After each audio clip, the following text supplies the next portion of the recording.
Hello and welcome to the FAT Network. I am Sergio Brito. Today we are coming to you live from the Independence Stadium in Bakau as His Excellency President Adama Barrow is set to launch his National People's Party. As you can see, we are still witnessing the arrival of our guests today. The President is yet to leave the State House, and here is the itinerary that we have that we're just going to go through before we take you through some live interviews. Of course, I'll be joined by our Editor-in-Chief, Lamin Jai. Like I said, we are still witnessing the arrival of invited dignitaries. Of course, cabinet members will also be in attendance. Adama Barrow himself will be at the stadium today. Of course, it's his party, something that has been in the works for quite a while now. That's it for now. The event is yet to start, but I will hand over to our Editor-in-Chief, Lamin Jai, to probably do some side interviews, and then I'll be heading to the State House, of course, to come with the delegation of the President. Lamin, over to you. Thank you very much, Sergio. Hello, everyone. I'm Lamin Jai. We're here at the Independence Stadium, where the National People's Party gets officially launched today. This is a massive event, an event that has been much anticipated. This party has been around for quite a while, a little over a year, but because of the very many events, the COVID-19 pandemic, really, that is what has delayed this event. But today, finally, this event is coming. So there is a lot of excitement here at the Independence Stadium, just like Sergio said earlier. So this event, what we have known so far is that it is going to be the event that will officially introduce National People's Party to the people of the Gambia. So we are here. You could see that is the high table there. It's been all set. The delegates or the guests have started arriving. Among them, really, those people who work with the president, closely work with him, cabinet ministers, they are all here. Supporters of the president are all here. If Modu could just come with me, you will realize that the pavilions have started. Modu, if you can come with me, you realize that all the pavilions now are getting full. There is a lot of people that have started coming from really all parts of the country, you know. So that is what is happening here today. It's the launching of the National People's Party. If you look at the program guide, which have been made available to us, you will realize that delegates have already started arriving. There would also be invited dignitaries who would be here. You will also have cabinet ministers. You know, you'll also have the arrival of party national president, Honorable Dembo Bojang. You have the vice president will be here, secretary general and party leader, that's the president himself. So you can see, if Modu can come with me, you will see that more people have started coming. So we will see who we can, some of the people that are here to find a way of speaking to them, to really, it's a very important event. Like I said, this party will be one of the parties that will be contesting in the elections. These are officials of the party. You could see Honorable Sirin Jai, you could see Mr. Mambajeng Jai.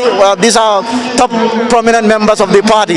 So we will speak with them, and then, you know, really just to sound their feeling. Hello, good afternoon, sir. Good afternoon. Mr. Njai, today marks the official launch of NPP.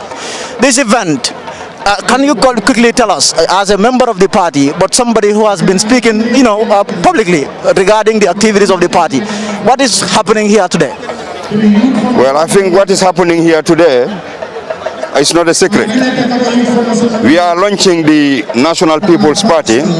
As you already know, this launching has been postponed again and again, precisely because of the COVID-19. But immediately after the end of the Meet the People's Tour, we saw a window that we can use this window to launch the party before we are stricken by COVID-19 again. We know some people will argue that cases are somehow rising, but as you can see in the stadium, almost everybody that walks into the stadium is provided with a mask, because we do not want to put the lives of the people at risk. So today we are anticipating nothing less than 100,000 people in Bakau. I said in Bakau because I wouldn't want to say 100,000 people in the stadium, because as you already know, the stadium now is too old and it cannot take its capacity. We are told that the pavilions can only take 13,000 people. So precisely what we intend to do is to use the football pitch, some parts of the pavilion, and also on the outside, so that the people on the outside will be provided with giant screens so that they can see what is happening inside the stadium. So precisely that's what we are doing here today. And I am with my brother. He is the chairman of the venue management committee, and you can see the venue definitely has been well taken care of. Decorations impressive. So I will now probably give you the opportunity to also talk about the venue, because this is his responsibility, and I guess he'll be in a better position to talk about what exists within the venue. Thank you very much, Mr. Njai. I'll turn over to the other Mr. Njai there, Honorable Sidin Njai. So, Honorable Mr. Njai was saying, Mamba Njai was saying, this event, what we have seen is that people are, the turnout has been impressive, really. The number of people who have arrived, and you are also expecting more people, really, to come and grace this important event. What can you tell us about this event? Yeah, this event is very significant in the sense that it marked the beginning of the official introduction of the National People's Party to Gambians by His Excellency President Adama Barrow, the party leader and Secretary General. Simply because this is the party of the Gambian people. And this party, every other citizens of this country feel part of. And it's a party where everybody feel home. It's a party of all tribes, a party of all Gambians, irrespective of our religion, irrespective of our region, and they are seeing themselves in it because it represents national unity and cohesion. So those things make the event very significant. It is also significant in the fact that it is one of the biggest or the biggest political event in the history of the Gambia, following the end of the 2020 Meet the People tour by His Excellency the President, where he was accorded pomp and rockstar welcome by Gambians, thanks to his leadership quality, thanks to his development oriented, and thanks to his being a beacon of hope and a beacon of national unity and reconciliation. When you look at him, you look at all these things, you see yourself as you see Sarahula in him, you see Wolof in him, you see Jola in him, you see Fula in him, you see Mandinka in him. So he is a unifying figure. And what he has been able to achieve so far in all spheres of development and also in the areas of democracy, good governance and rule of law, definitely that is the reason why we have these tens of thousands of people here, and we are very elated. We want to return a motion of gratitude to His Excellency the President and to every Gambian for making their way here, and for all those who one way or the other contributed immensely to this program. And how did you go about drafting the number of people who are attending this event? What we are understanding is that people have been drawn from all parts of the country, really. Yeah, you know, because it's a national party, and every other individual wanted to come. So what we did, we asked the region to limit the number of people who want to come, so that to ensure that each village, each hamlet, and each town and city is represented.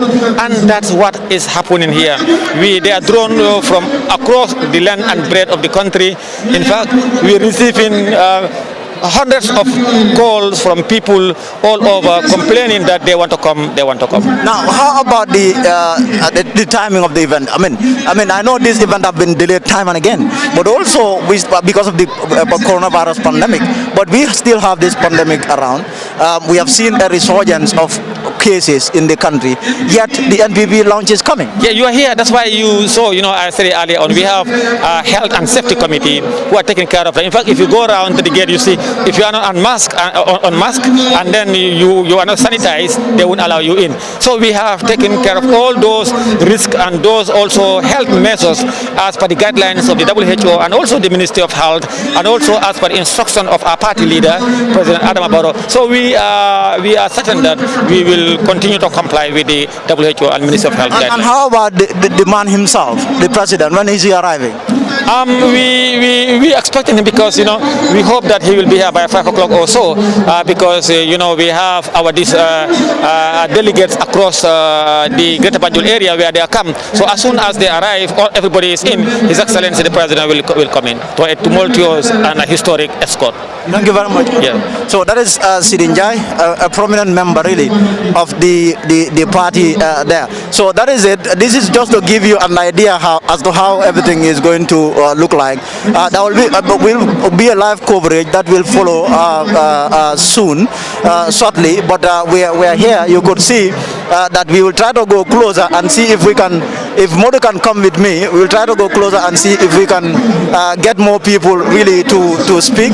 So like I said, so you can see where the president would be sitting. Sitting is being prepared. So I think I have seen someone who is very important, Honorable Demba Sabali. He's also here. Honorable, good afternoon. Welcome, Mr. Njai. How are you? Very well, very well. Honorable, today is the last meeting of the National People's Party. Yes. Pretty new you are in this party.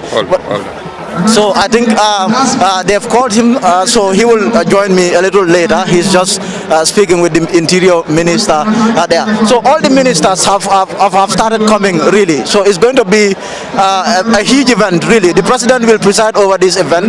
You could see his seat is being decorated there. Okay. So that is Honorable Tambasabali joining me again. Thank you very much for speaking to me. I mean, I know I've been trying to get a hold of you, yes. but yes. So how are you feeling, first of all? Pretty good, feeling very well, pretty excited. Okay. So in terms of this launching, you know, this is a party that is pretty new. But what we have seen over the period, the party has succeeded in getting a lot of people over. The likes of yourself, you are a prominent top member of GDC, now a member of NPP. What can you tell us in terms of NPP as a party? NPP is the party of the generation. NPP is the party of today. NPP is the party of tolerance and development. And that's what is attracting Gambians to come and join President Barrow and the NPP. So in terms of the vision, I mean, this president has been in power for 4 years, but and here he is now launching his own political party. Right. At the outset, he didn't. This wasn't the plan. His plan was to step down after 3 years. Now we have seen he's, running. I mean, if what much is known is anything to go by, what do you make of that? The fact that the president now is prepared to continue ruling this country. Yes, well, not only the president is prepared, but the Gambian people are also prepared for him to continue ruling this country. Because what we have seen in President Barrow is peace, stability, and development. And that is what the Gambian people need.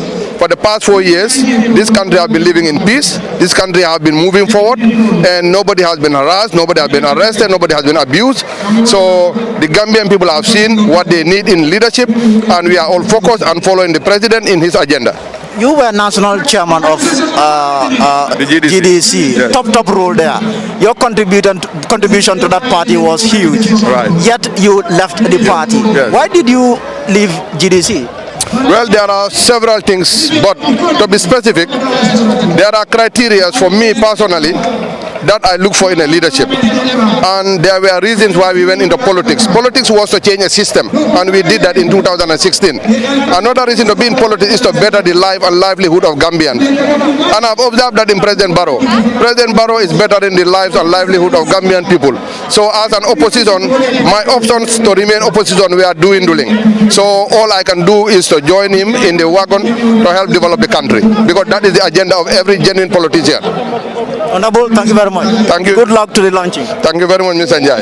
That is Demba Sabali, the national chairman, former national chairman of Gambia Democratic Congress. So if you can see, more people have started coming. If you can roll the camera over, you will realize that more and more people are coming.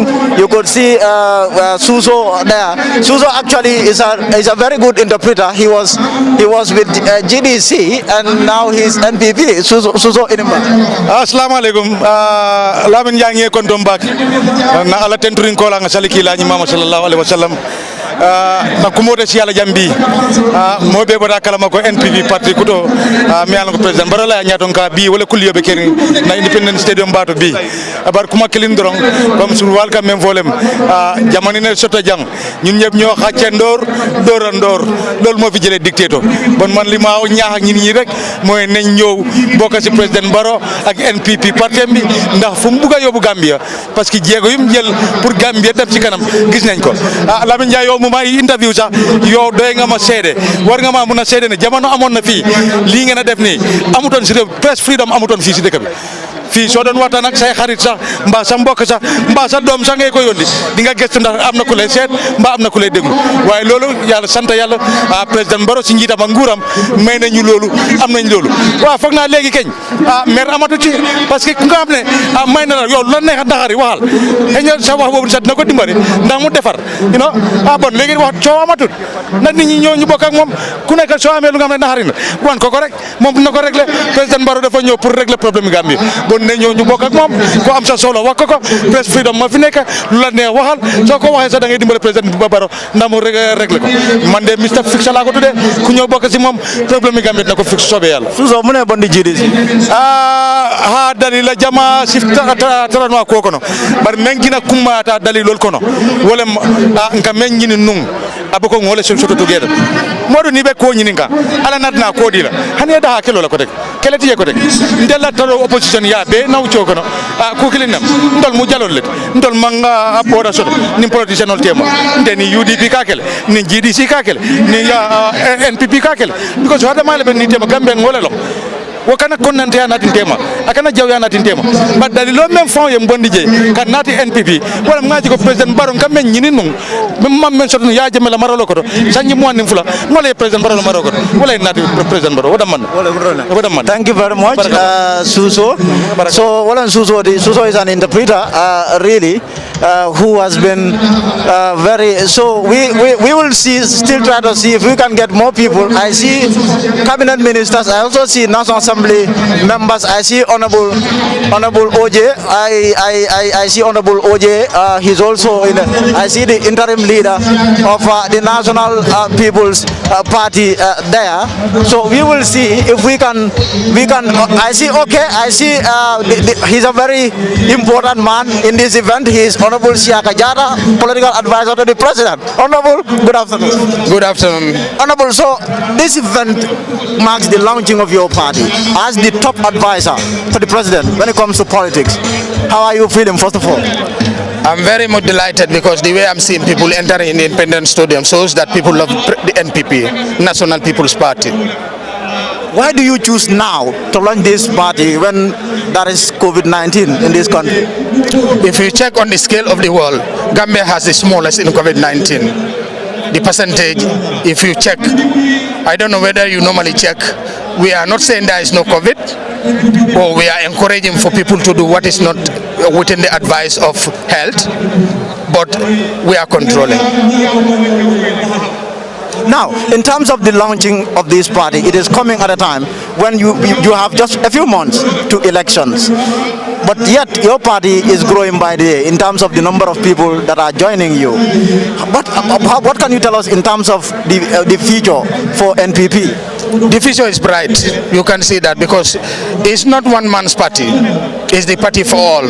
If you see on the logo and the manifesto, you know it is there for all the people of the Gambia. So critics of the president say that really he's not doing much. He's someone who should be voted out. But yet the president is determined, and those who support him, including his advisors, think that the president is performing so well. So this division in terms of opinion, what can you say about that? The fact that you have a lot of people who say that the president is not doing anything, but yet you have a lot of other people too who think he's doing very well. No, I laugh if you say a lot of people are saying that because a lot of people are supporting him. This is why we are filling the Independence Stadium. Because if you go anywhere, is that the majority? Of course you can see that, because to fill the Independence Stadium is not a small number. If only the ones you can bring or the ones around here can fill the Independence Stadium, what if you reach outside, how many people will vote for him? Definitely the president has majority. How is the president feeling? He's feeling all right. He's feeling all right because he's giving what is expected to the Gambians. Thank you, Honorable. Thank you very much. Thank you. That's the top advisor of the president there. So we will see if we can just we just want to interview some people in the high table. You could see So you have a lot of people here, National Assembly members, politicians, dignitaries, really very important personalities. I see Honorable Oje, who is here, veteran politician, Gambian politician. Honorable, good afternoon. Afternoon. Honorable, so this is a massive day for the National People's Party. You are someone who is very respected when it comes to politics in the Gambia. Here you are attending this. First of all, why are you here? How did you come here? Fine, I thank you very much for coming to interview me. I am here because I am invited by the National Executive Committee of the NPPP to come and witness the inauguration. And my party, the People's Progressive Party, PPP, believes in multi-party democracy, respect for each other's opinions and beliefs, and respect for peace, human rights, rule of law and democracy. That is why any party who invite us, I'm sitting with the interim party leader, we will attend it, because we as parties should not see each other as enemies or but as partners in the development of this country. Because without Gambia, there will be no political party. Without political parties, there will be no leaders.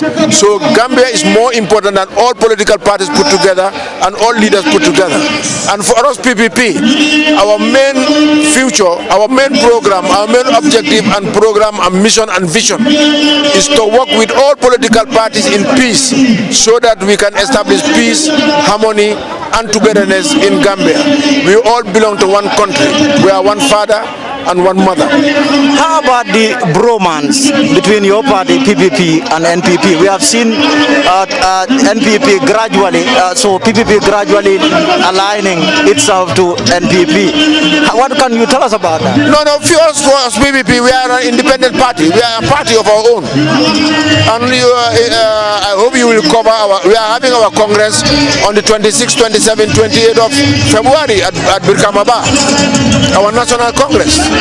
We are supporting NPP because we were part of the parties that established the 2016 coalition. And up to today, James Gomez, who is a member of the executive committee of the PPP, is a minister. Papa Njai, who was the interim leader but is still a member of the executive committee, has just been appointed an ambassador.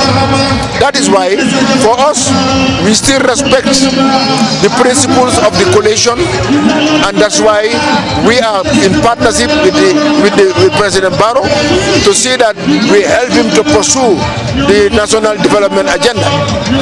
So how about the issue of the president who promised to do just 3 years, and now he is reneged on that promise, and now to the extent that he's launching his own political party? Don't you see that as a betrayal in terms of promising your people and not doing that? The president has never ever attended one executive committee of the coalition. We sat as party leaders and decided on the 3 years. When Ousainou Darboe came out of prison, he went on the press and said, anybody who talks about 3 years, you will be taken to court. And even if the president talks about the 3 years, because he said the constitution takes precedence over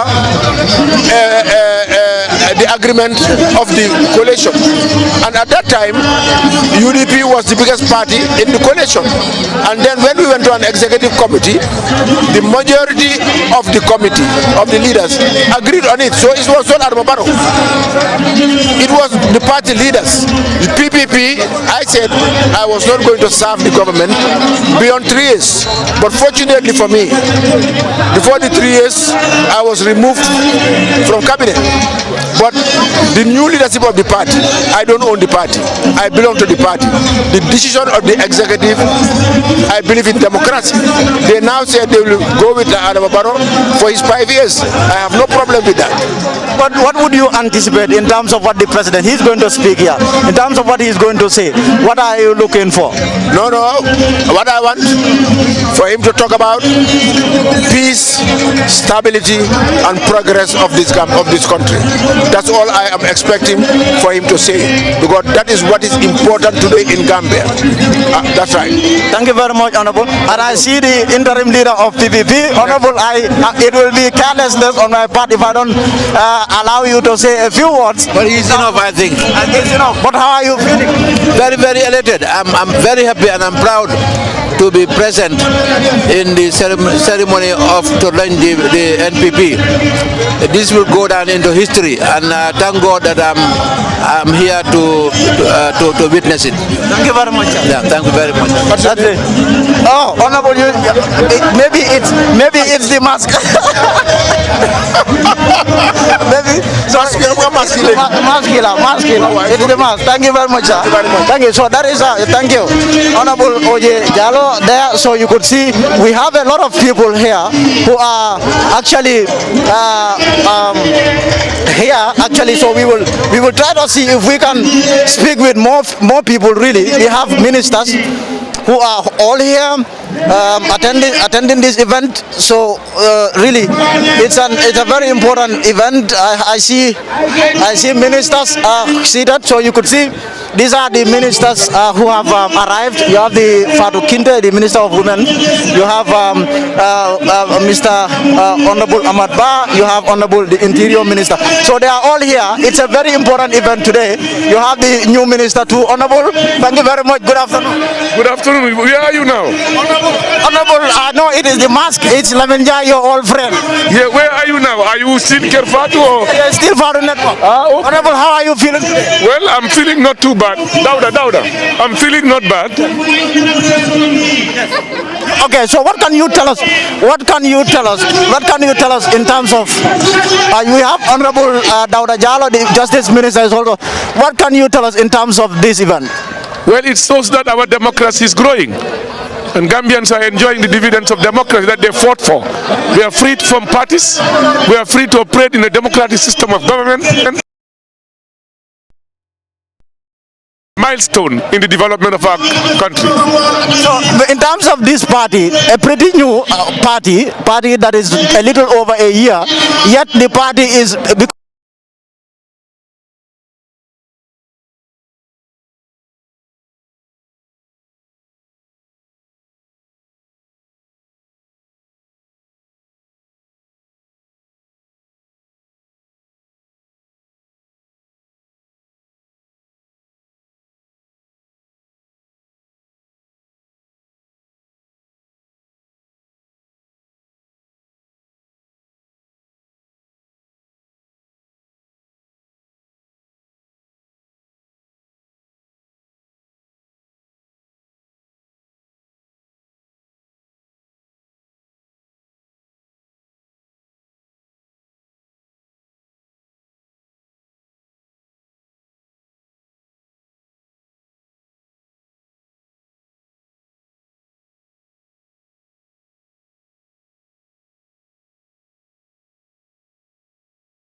Bring out their views and opinions about issues.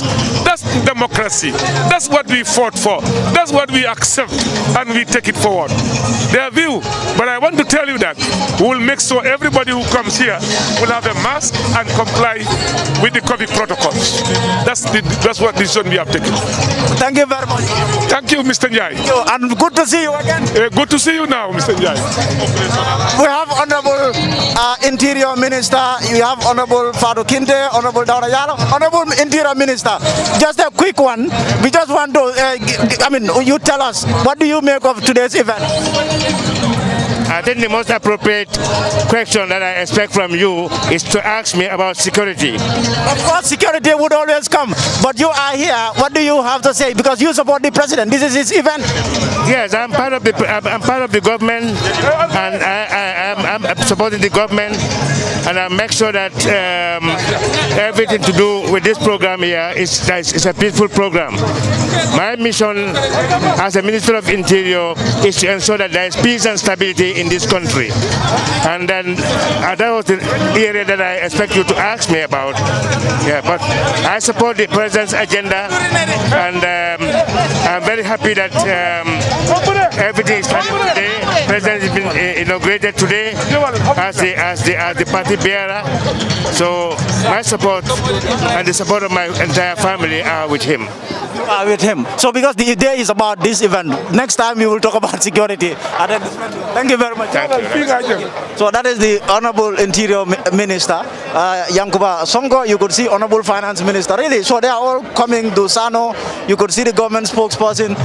You could see Dauda Jallo, the Justice Minister. So they are all here really. So we will take a break and we will return for a continuation of this coverage. It's going to be a long day. We will be here until around 9 or 10 because the President is here to arrive. What we have been made to understand is that the President will arrive here at around 5 o'clock.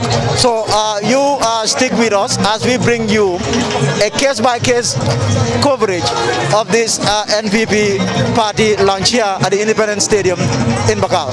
For me, Lamin Jai, goodbye for now.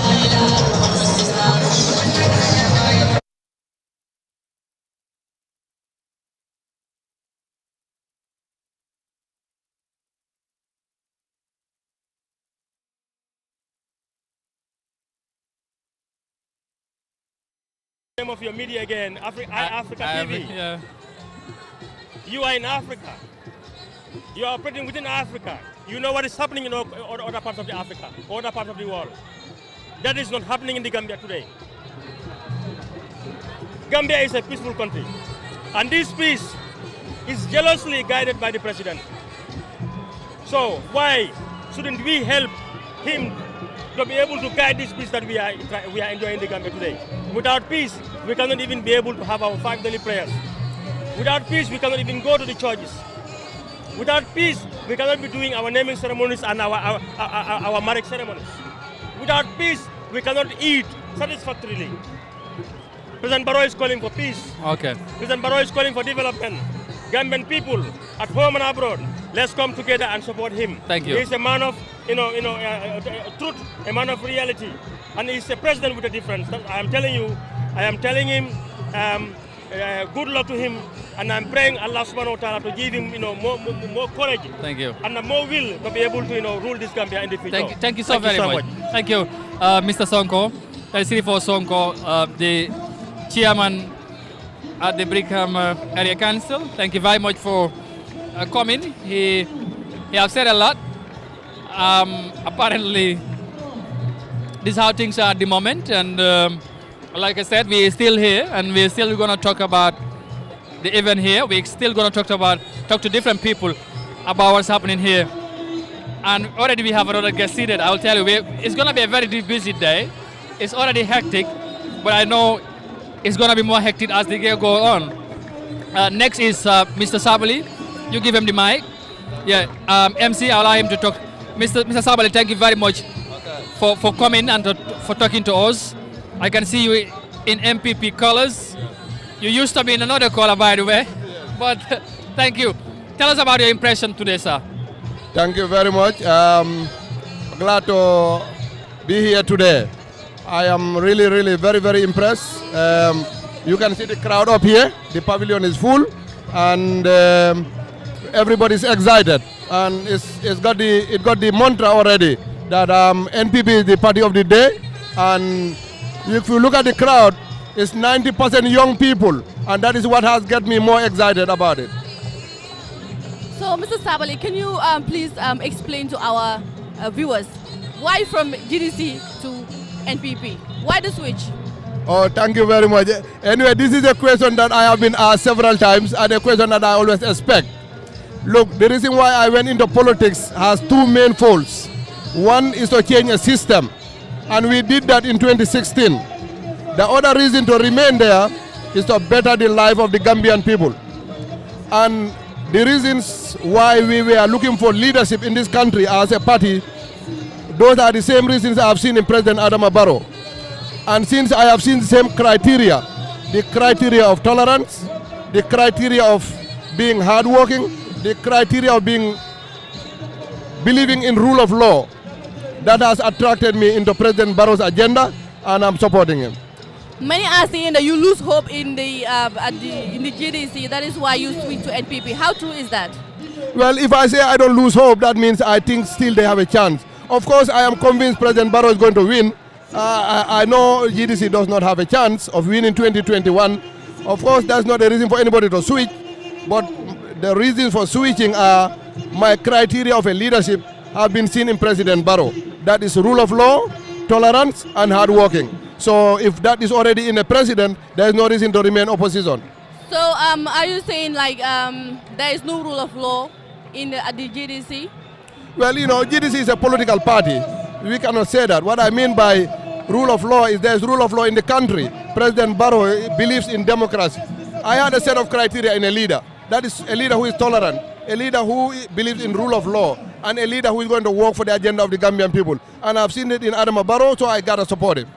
So what do you expect in 2021? Oh, please, that one is a foregone conclusion. 2021 is on your eyes. You can see it everywhere. I mean, it's a victory for NPP, it's a victory for President Barrow, hands down. We have seen now the country is registering a lot of cases of the COVID-19 pandemic, and today we have registered 71 cases. And many people, Gambians, are crying that Barrow shouldn't have launched such a party, his party, I can say, in the midst of the pandemic. So what do you have to say about that? Well, I'm glad you asked this question. Number one, I'm a healthcare professional. Number two, I'm the deputy chairman of the National Organizing Committee of this launching. We are fully aware of the presence of coronavirus, and that is why we have taken all the steps that are needed for preventative purposes. Even countries that are advanced as the United States are conducting elections in the middle of coronavirus. So we have used every resource at our party level to make sure that everybody here is masked. We purchased nearly 100,000 masks of our own, not government owned. We've purchased over 2,000 jugs of hand sanitizers by the political party, by the president, to be used in this event so that we don't drain any government resources. So we are aware of the disease, and we are doing all that should be done to protect the public. Looking at the crowd right now, there are so many people who are not wearing the face masks. You being part of the organizing committee, do you have any personnel in place, or do you have measures to make sure that everybody that is coming here today wear their face masks or observe the COVID-19 protocols? Because one of the protocols is social distancing, and there is nothing like social distancing happening here. And you've said that you have all the measures in place to make sure that people adhere to the COVID-19 measures. What do you have to say about that? Look, everybody here have been provided with a mask. We have a station here that has over 100,000 masks. We have 4 doors here. So being provided with a mask is one thing. Yes. But making sure people wear the mask is another thing. So do you have people in the midst of these gatherings here to make sure that people wear their face masks? Look, even in the society, the role of government is to provide the environment. We cannot force people to put on masks. We can require them to put on masks, and our role is to provide and encourage them to do that. And we have provided the mask, and we are encouraging them to put on their mask. Of course, we have teams. We have 4 in each door that is providing the mask and the sanitizer, and we have a group of volunteers that are in the middle of the public encouraging them to put on their mask. But definitely, it's a democratic society. It is hard to force somebody to put on their mask. We don't have that mandate, but we provide and motivate. These were some of the things why people were saying that Barrow shouldn't have launched the party in the midst of a pandemic, because many are speculating that, or many are expecting that there will be a lockdown immediately after Barrow's launch, because cases have been increasing day by day. So what do you have to say about it? Do you expect a lockdown after this launch? No, a lockdown will depend on the number of cases in the country. So if the cases go up, and the Minister of Health, not President Barrow, and the Minister... It has been going up since... No, we only have 71 cases yesterday. If the cases reach at a level where a lockdown is required, I think it will be looked at. But what I'm saying, we are not looking forward for a lockdown. Nobody's looking forward to that. But look, this event is happening in Gambia. Events like this are happening in the United States. Events like this are happening in other parts of the world. You know, we are not going to suspend our democracy because of coronavirus. And it's unfortunate that Corona is here. We are encouraging people to take all possible precautions, and I think that is our way forward. Is it really a betrayal from you leaving GDC to NPP? Is it a betrayal for you leaving GDC to NPP? You know, this is a very good question. Look at the leadership of GDC. They were in other parties before. Okay? They were in NRP, and they quitted NRP, they went to APRC. Then from there, they went to GDC. There are thousands of people here who were in UDP before NPP. NPP, in fact, a year ago, there was no MPP. So everybody you see in this crowd is from another party to MPP. So if leaving another party to MPP is a betrayal, there are 100,000 betrayals in this country, if that is what you call it. But nonetheless, I want to assure you that our reason for leaving GDC to go for NPP is for the interest of the nation. We cannot afford to keep divided. All that we can do is to help President Barrow develop the nation. All right, thank you very much. Dr. Sabally, just a quick one. I know we do it in the local languages, by the way, because you have already discussed with her and and some of the issues. Yeah, I hope you can hear me. Su ko defee rek ñu continuer waxtaan bi ba léegi MC xam naa ne waaw affaire yi mu ngi dem docteur. Okay, waaw foog naa ne mu ngi maa dégg léegi. Bëgg na ñëw yaa ngi maa dégg waaw ma bëgg rek ñu waxtaan ngeen dimbale docteur rek mu dégg ñu mu ngi struggle somehow pour dégg ñu waxtaan ak moom naka la gisee bés bi ak tamit lan la indaale from GDC to NPP loolu dafay am solo parce que tamit ñu bari dañooy wax ne ñu bari dañoo jógee from beneen party to another party just for personal interest.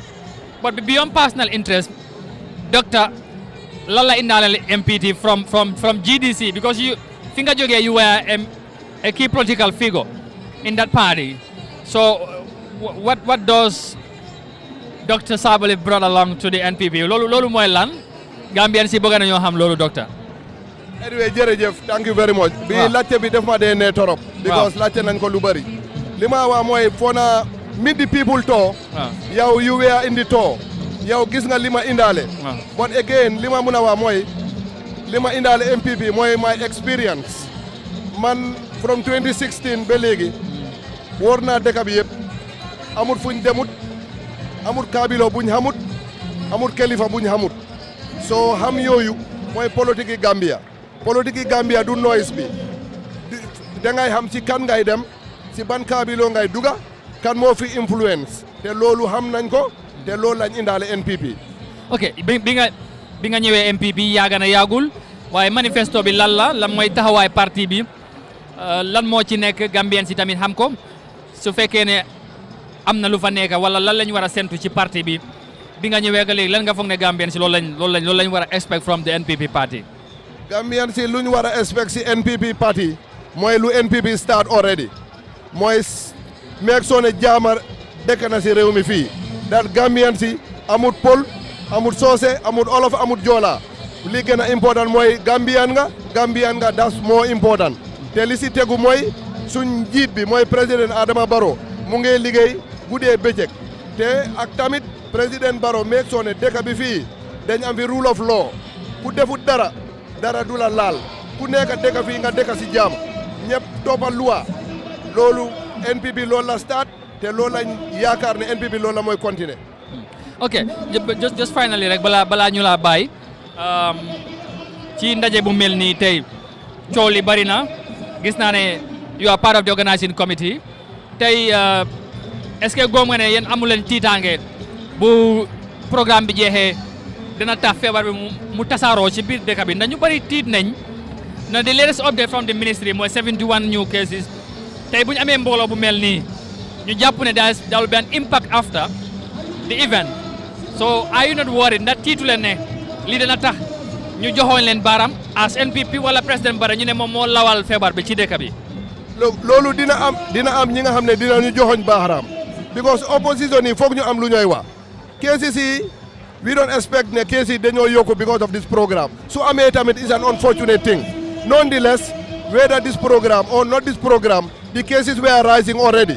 So if the cases go up, you cannot single-handedly associate ko the program bi moko def because already the cases were going up. So limala wa moy akwa Gambian si moy ñun as an organizing committee as a party dem nañ ci president jëndal na 100,000 face masks, jëndal na over 2,000 sanitizers. We have about 100 people ñu ci bunday yépp kuy duga fi dañ ko dé jox face mask, kuy duga fi dañ la dé sanitize, kuy diga fi dañ la dé encourage pour nga sol ko. So te mënuñoo suspend suñ démocratie because am na réewum yoo xam ne ba léegi ñu ngi def rally yu mel ni of course cases they may go up but already they were going up anyway. So man duma agree ne programme bi mooy tax mu dem si kaw because already cases were on the rise anyway. Well, yow doctor nga of course ndax tamit li nga wax ni of course maybe cases yi mun naa yokk waaye ndax gëm nga ne holding this event is the right time? The time be do you think is waruñoo bàyyi ba si kanam ñu organize this luncheon? Do you think it's the perfect time? It's the right time? Yes, man, I'm convinced it's the right time because gis nga by election ñaamina bi propose nañ ko several times ñu koy forward because of the coronavirus, and at the end of the day we ended up having the election anyway. So look, you and I do not know when this corona is going to be eventually over. None of you have suspended your ngente or your naming ceremony or everything. I guess we have to do it with precaution, and that's what we are doing. Ñu ngi koy def ak xel, ñu ngi koy def ak moytu, waaye ñaaka koo def loolu mënuñ koo ñaaka def because eventually we are xamuñ lii kañ la moo jee. So we must learn to live with it with precaution, and that's what we are doing. All right. Finally, Dr. Sabally, of course, I know you have been working well before the launching. The launching amna. What's next? What are you doing next? And here towards December, yeah. I heard you talking about your chances. I see you are very optimistic for a victory. Yes. But what are the plans for the party? It's a newly formed party, 2019 December, but it's launched today, 30th of January 2021, and elections are due in December 2021. So what's next? Lan ngeen bëgg a def? Lan mooy jubluwaay bi? Well, thank you very much. Anyway, it's good because already we have drawn up a strategy, and that strategy is all the way to December 4th. That is the day of election, and that is politics with precaution is going to continue. After this launching, we are going to start having our door-to-door politics, our politics of Kabilo. That's going from influential people to influential households, and after that, when the need arises and the environment is safe, we will be holding our political rallies in every region. But for now, we will be doing our house-to-house, and we will be talking to influential Gambians. And we will be selling our message in the media. And that's the way forward up to December 4th. Your final message to the Gambian people and the NPP's fans, supporters, if you like, or sympathizers home and abroad, what would you tell them? Well, thank you very much, Africa TV. And thank you to all the media houses because they are making this possible. What my message to Gambian people is, let's unite first and let us be tolerant. And let the Gambian people understand that President Barrow has been around just for 4 years. And what he has done in 4 years, I mean, is uncountable. So let's give him the chance. Let's support President Barrow and support his agenda because President Barrow's agenda is the agenda of the Gambian people. That is coexistence, not tribalism, and let's develop our nation. So I will encourage Gambians here, then Bolo, you support President Barrow because lolu mo ñu njëriñ. All right. Thank you very much for your time, Dr. Sabally. It was good to have you on the platform. Thank you very much. Ñu ngi laa gërëm de la Santa. Thank you. Thank you very much. All right. Thank you. That is Dr. Sabally, formerly of GDC, now fully NPP. As you heard from him, very optimistic for December. But equally, he have talked about today's event. He have talked about MPP and the plans and all that. And yeah, I think there's a lot that we can say because we have already spent 5 hours and there's still more to go. And I also think if we are to follow the program guide, the president would have been here by now. Absolutely, he should have been here by now. The president was supposed to arrive. What time exactly? Yeah, the president was supposed to arrive here. Where is it again? Well. He should I have still been need to. here. Anyway, he should have been here by now, but he's yet to be here. You can see people are still coming. The stadium is about to be full. I will tell you. No. It's But there is still one pavilion which is yet to be okay. filled. Okay, you know we should be crisscrossing all over the ground. Yeah, sure. We understand our team what is really happening. is almost not almost, but are already at the other end of the stadium. They are outside, so people need to know what is also happening outside. So we should be linking to Abdoulaye Mendy before we come back and talk to one of the other guests who was also here.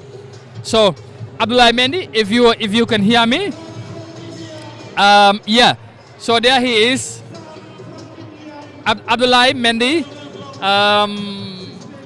Bu dee yaa ngi maa dégg ñu bàyyi la jotaay bi naka foofu na nit ñi yëpp ñu ngi si dugg si nañ wala ñu nekk si biti.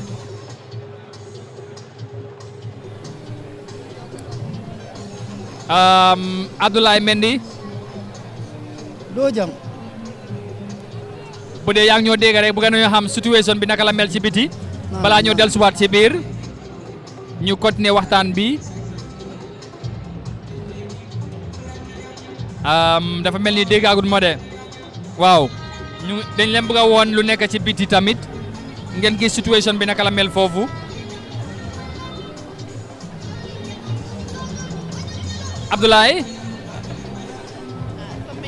Abdoulaye Mendy bu dee yaa ngi maa dégg situation bi naka la mel ci biti.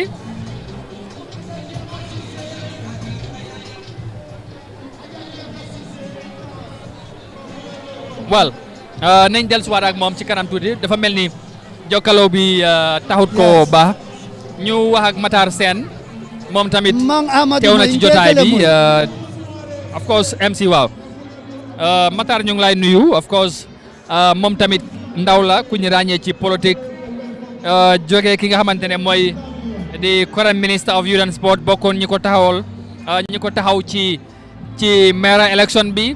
He's a youth activist also, but apparently right now bokk na MPP wala mu ngi support MTP wala President Barrow waaye moom dina ko leeral Matar ñu ngi lay nuyu ñu bàyyi la nga nuyoo ñi nga xamante ñoom ñooy seetaan right now. jërëjëf Amadou salaamaaleykum wa rahmatulahi taala wa barakaatu ñu ngi laa nuyu di nuyu sa sista bi. di leen gërëm sant leen rek di wax rek ne. am nañu mbégte kontaante nag pour toog ak yéen ci plateforme bi. pour nga xam ne nii nag mooy officiel. Launching of National People's Party muy parti bu ees bu judd ci réew mi président Adama Barrow jiite ko ñu am mbégte kontaan tey pour teew fi bu baax Amadou. waaw am nga mbégte teew fii Matar of course tey ñu am ki la jege woon tey bu baax a baax nekk sa xarit nga taxaw kon démb balaa tey mu ngi ci nguur gi mu nekk ci jàppale président bi mu yore ndaw yi tamit bés bi tey ni nga ko gisee nii ban yéeg-yéeg nga ci am ak tamit. ndax séntoon nga lu mel ni tey ci ngente parti bi nga xamante ne yàggul buñ ko taxawalee ci réew mi. jërëjëf Amadou wax dëgg yàlla séntu woon nañ ko parce que am nañ information bu leer ne. nit ñu waroon a ñëw sax dañ ko wàññi. li tax ñu wàññi ko nag mooy ñoom organisation committee bi ak ñi fa nekkoon gëm nañ ne am na lu bëree bëri loo xam ne moom lañ teg si table bi. loo xam ne moo waral the number of people ñu bëggoon a ñëw fii pour ñu wàññi leen bu ñëw. expecté nañ nag sax lu ëppali waaye nag lu ñu wëtte wër rek mooy lu ñu gis si biti bi ñoo dugg si.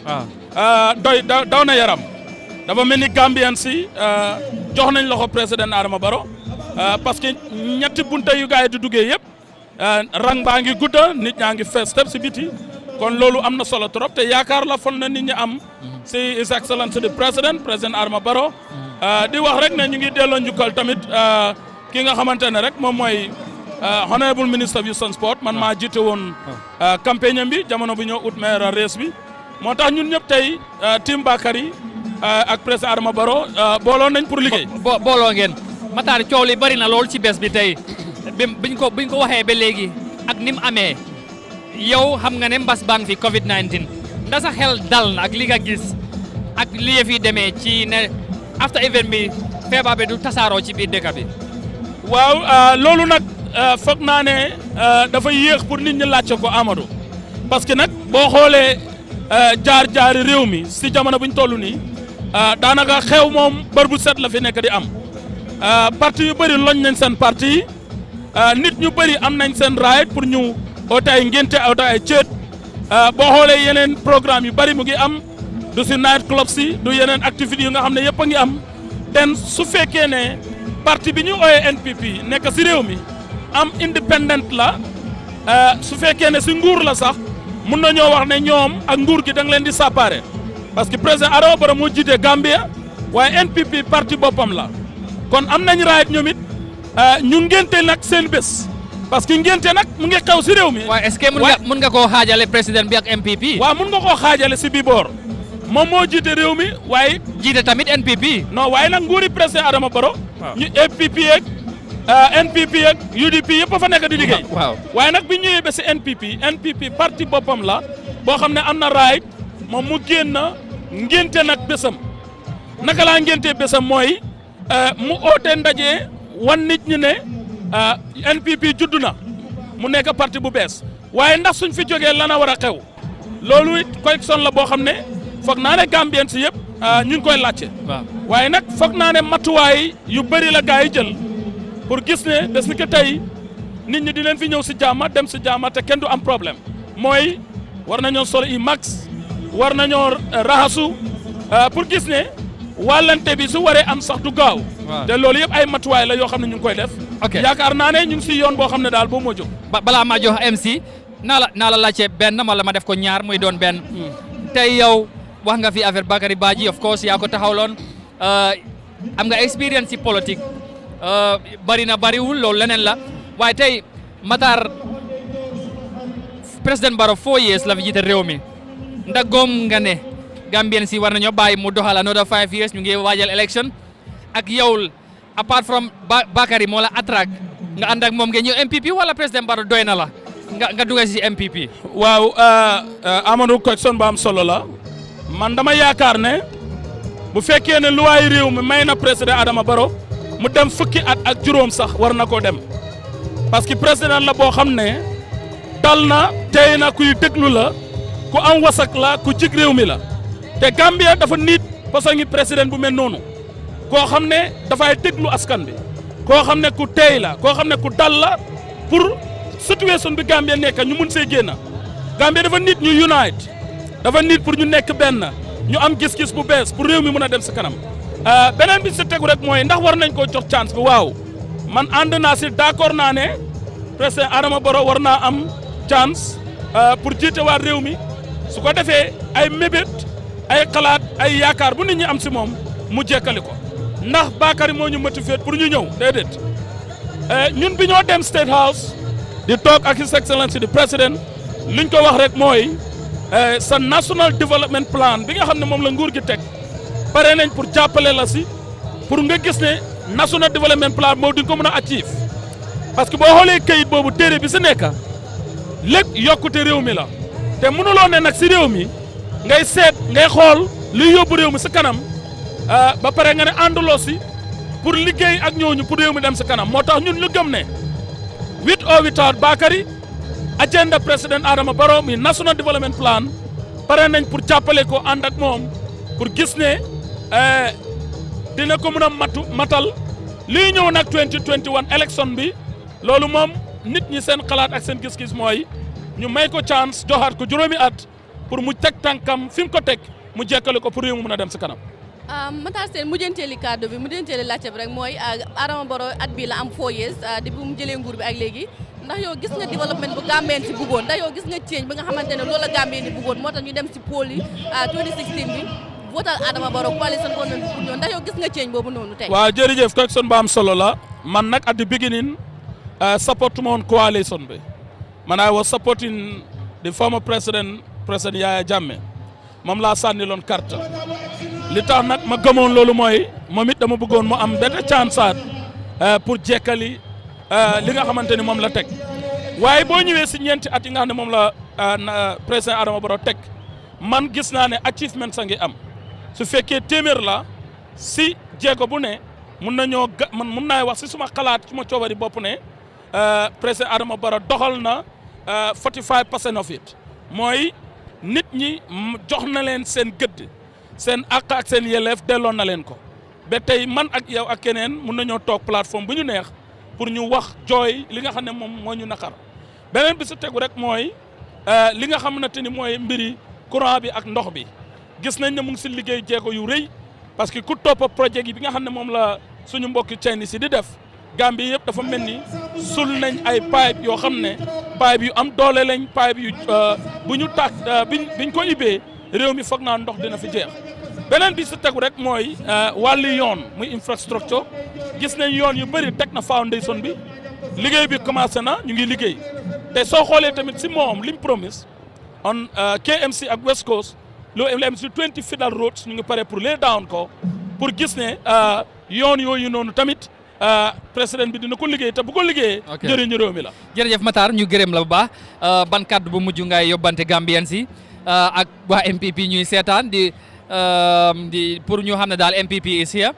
te tamit pare ngeen pour jongante ak gars yi waaw incha allah rabbi Amadou jërëjëf li ñu mën a wax rek mooy NPP is a party just like other parties yi lu waaye réew mi may na ko mu operate si liy yóbbu réew mi si kanam ñu bañ politique yi xaste politique yi saagawante politique yi sentimental tribal politics yooyu ñun suñ amoon lu ñu gënal dañ koy jël tegee ko boor parce que loolu yóbbu réew mi te ñun ndaw yi nga xam ne ñoo door di dugg si politique expectuñ loolu si politiciens yi nañ ñu jàngal politique bu jaar yoon jàngal ñu politique bu décente boo xam ne réew mi ëllëg ñun ñi nga xam ne ay politiciens yu ndaw lañ pare pour dugg si politique ñu mun a am confidence pour dugg si politique bi waaye politique bi ñu gis léegi daw na yaram ay kilifa taxaw di wax kilifa taxaw ne li nga wax du dëgg ñuy saaga wante di xaste loolu Amadou newul politique bi jaar yoon ñu ngi ñaan NPP and any other political party ñu desist from that act ñu jaarale politique bi si yoon boo xam ne moom mooy développement jërëjëf thank you very much Matar Sène ñu gërëm ko bu baax sant ko tamit ci kaddu yi mu wax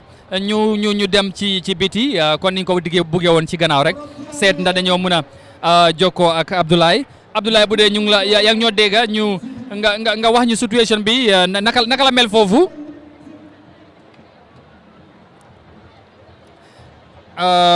waaw dafa mel ni foog ñu xaar tuuti soog a dem ci biti bëgg nañoo xam tolluwaay bi naka la mel foofu because Matar rek mu ngi doon wax am na nit ñu bëri ñu ngi ci biti rang bi gudd na ak nit ñi lan la ñoo wax MC dafa mel ni Gambiens yi ñu bëri nag donte ne ak lu ñoo wax ñëpp ñu bëri ñëw nañ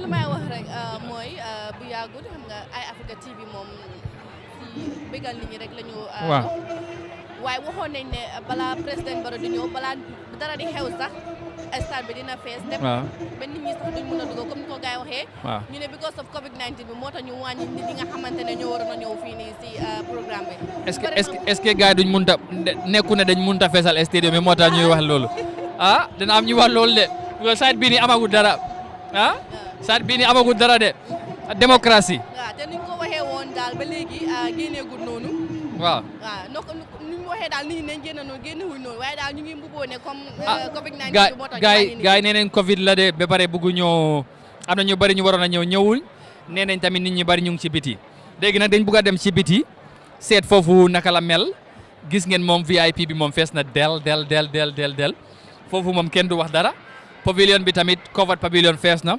opposite covered pavilion bi tamit daanaka fees na waaye ba léegi mu ngi des bu opposite scoreboard tamit daanaka fees na waaye scoreboard moo des tuuti boobu moom kenn nekkawut fa xaw ma dañ bëggul kenn nekk si gannaaw VIP bi tamit loolu tamit mun naa am loolu la ndax président bi bu toogee gars yi du nangu ñu nekk si gannaawam perhaps maybe I'm not sure maybe loolu la maybe mënuñoo feesal stade bi waaye whatever we'll find out we'll talk to them and ask and we will also go outside and see what is the situation like behind what you are saying here right now.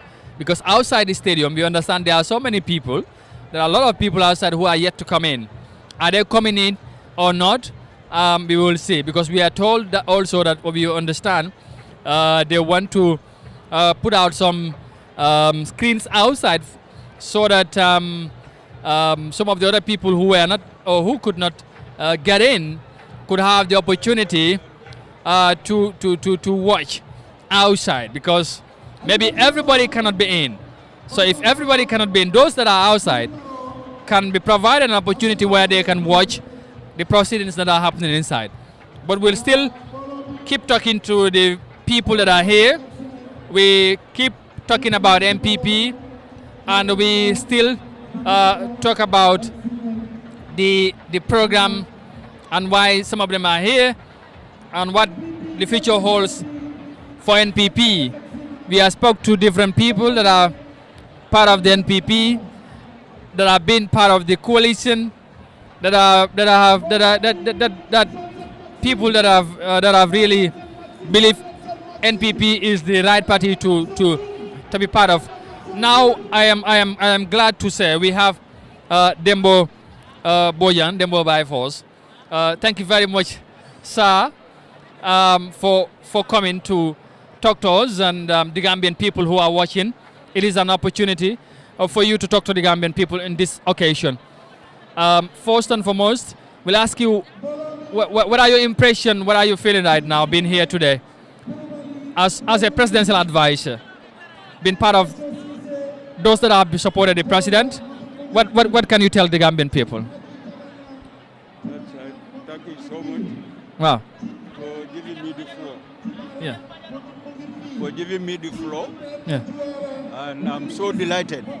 Thank you. That the Gambian people will see me in a screen, which I have never done before. Really, I am not here as presidential advisor. I'm here as national president of the CPP. Yeah. Fantastic. The national president. Yeah, the national president of MPP. Today is my occasion. It's your show then. It's your show, and that means you will have a lot to talk about your very own thing, by the way. As the national president of the NPP, you have been a seasoned politician. As the president of the party, in your political experience, have you seen such a thing before? And what have been the main reason of you organizing such an occasion just to launch your own party? You know, I wrote a bit about my political biography. Yeah. And this scene today was included in one of the series of what I have written. Yes. This is the first time in the history of my political career to see such a political support. This is the first time.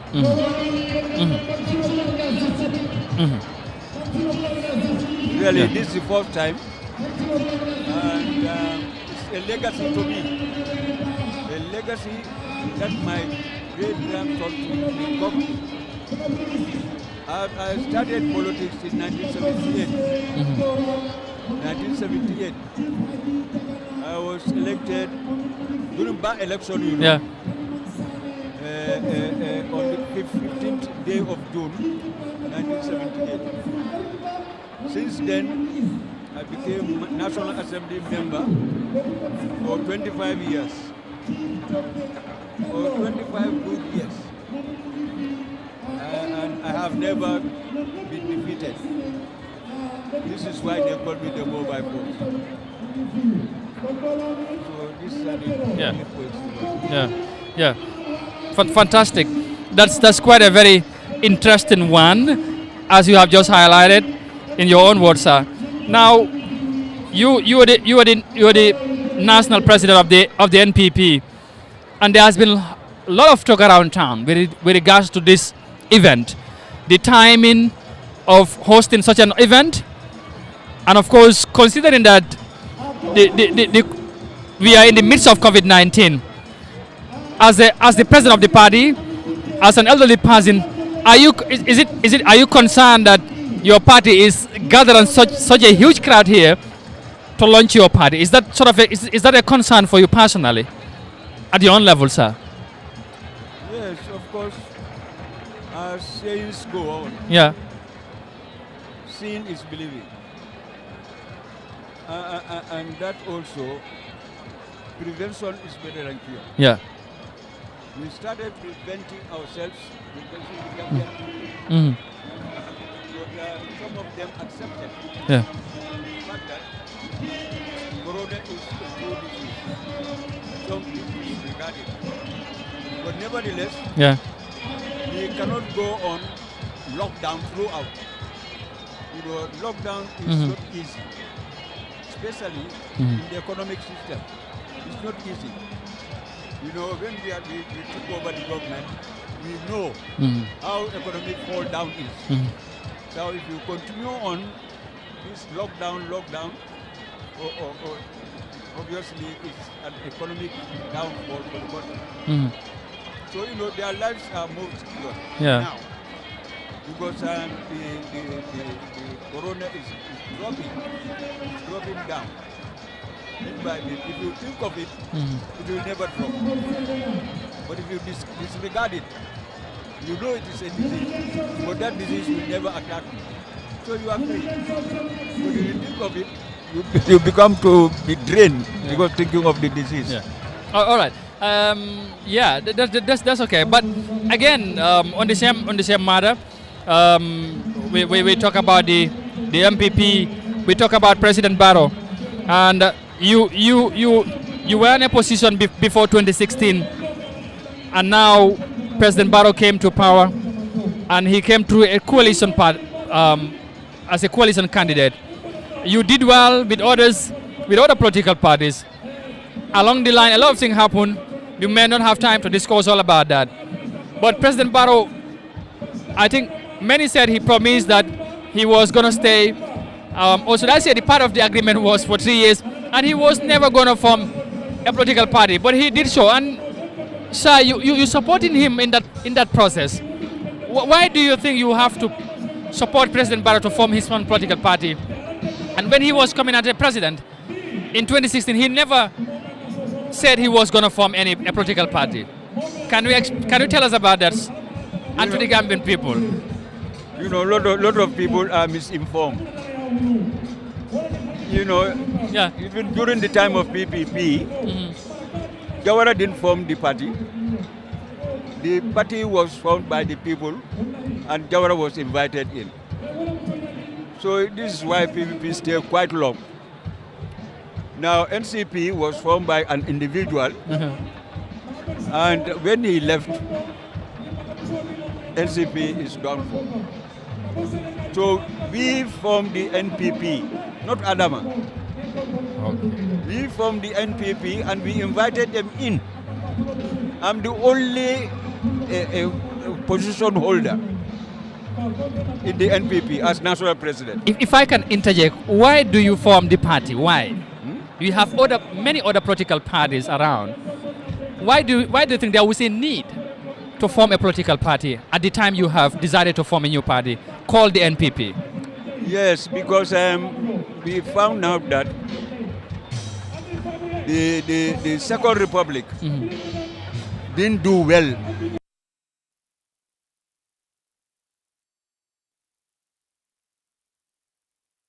So welcome back. So thank you very much for being there. So this is the National People's Party launching here at the Independence Stadium.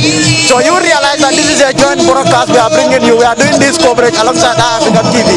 So from occasions, you will see the Africa broadcast also taking place. So you could see all the pavilions now, even the uncovered. People have started coming. They are expecting at least 13,000 people to be inside the stadium. At least that is what they have. That's the deal, the understanding they reached with the stadium authorities. So I'll speak with someone who is very important to this event. He was the Secretary General of 5 years, Jatut, the 5 years for President Barrow organization. They had protested when the 3 years Jatna group protested that the president should resign. So they organized a counter protest. He is here, Mr. Ba. He will speak with me. Mr. Ba, thank you for speaking to the Faro Network. Thank you very much. Good to see you once more. So, today it marks the launching of NPP. Right. You have been there since at the outset, supporting this president. Here is he now, launching his own political party. In terms of the events that have taken place, if you should reflect, what would you say in terms of all the happenings that you led a protest to say, no, the president should not resign, he should do 5 years? Yes. Well, just to say that, the president has formed his political party, that is the NPP, the National People's Party, that is being launched today. Therefore, I think if anything, like you know, it is his constitutional right to form a party after the what we call the unprecedented how do you call it the unprecedented the way the coalition parties the coalition ended.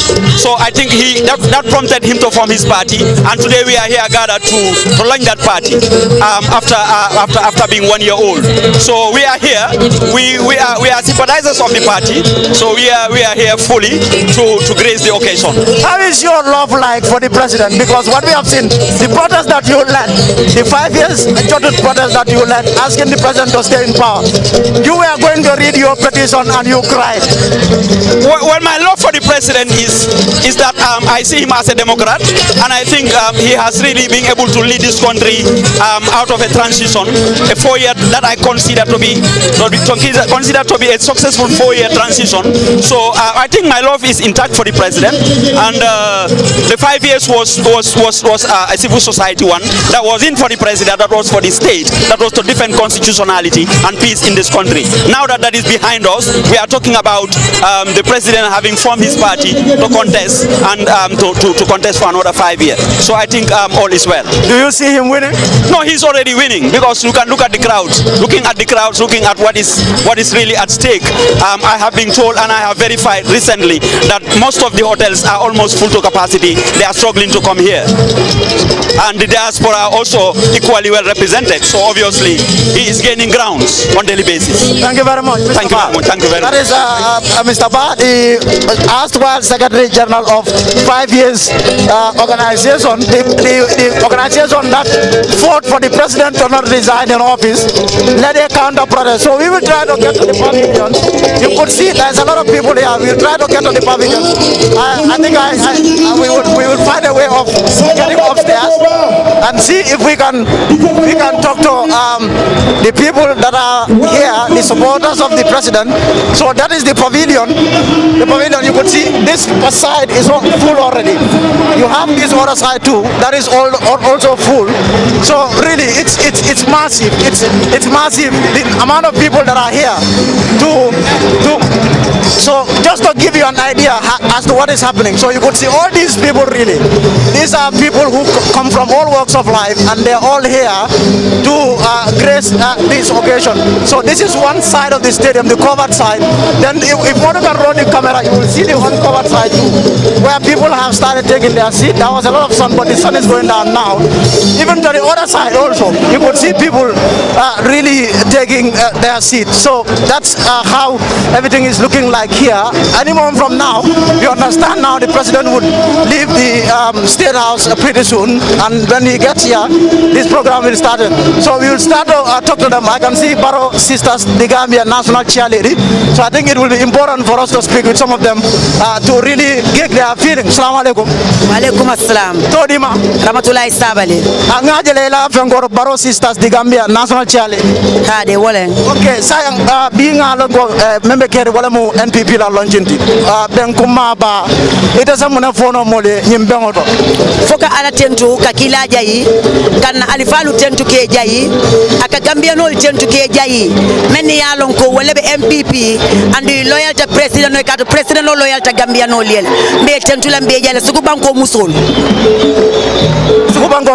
sayang ni launching kata kude me yalon ko ay moja ma sula moja ma be njibe kan membe tama kan jambi nata member je wala mo findita baake ni mo pade ku dolti all of a sudden atol be sa atol nim ko matol be NPP alhamdulillah rabbil alamin katu ñun launching mu operation ñaay leleti kay tan dunia mo la ko Gambia no be president Adama Barrow le koma ka tan dunia mo la ko Gambia lafta kayro la Gambia lafta tenkon la Gambia muso lafta kayro la o kayro bi be o solidarité le tandika hade president wala parti yo ñillo ka NPP parti yo lo yo je ñaadi le president me ala ko ade mange president adam businessman o da sanyi sabal kala na bon wala e fonyo sa en fay parti yo lo biya kana wala a fango mon parti yo lo Gambia no le sula tala to lenga kuma ndi kayena pour que parti yo lo Gambia no le MPP lo ngata mbin madi kuma kan wala akita wala nyam abarakallah to let's all taala abarakallah ada ngelan deputy chia lady faranje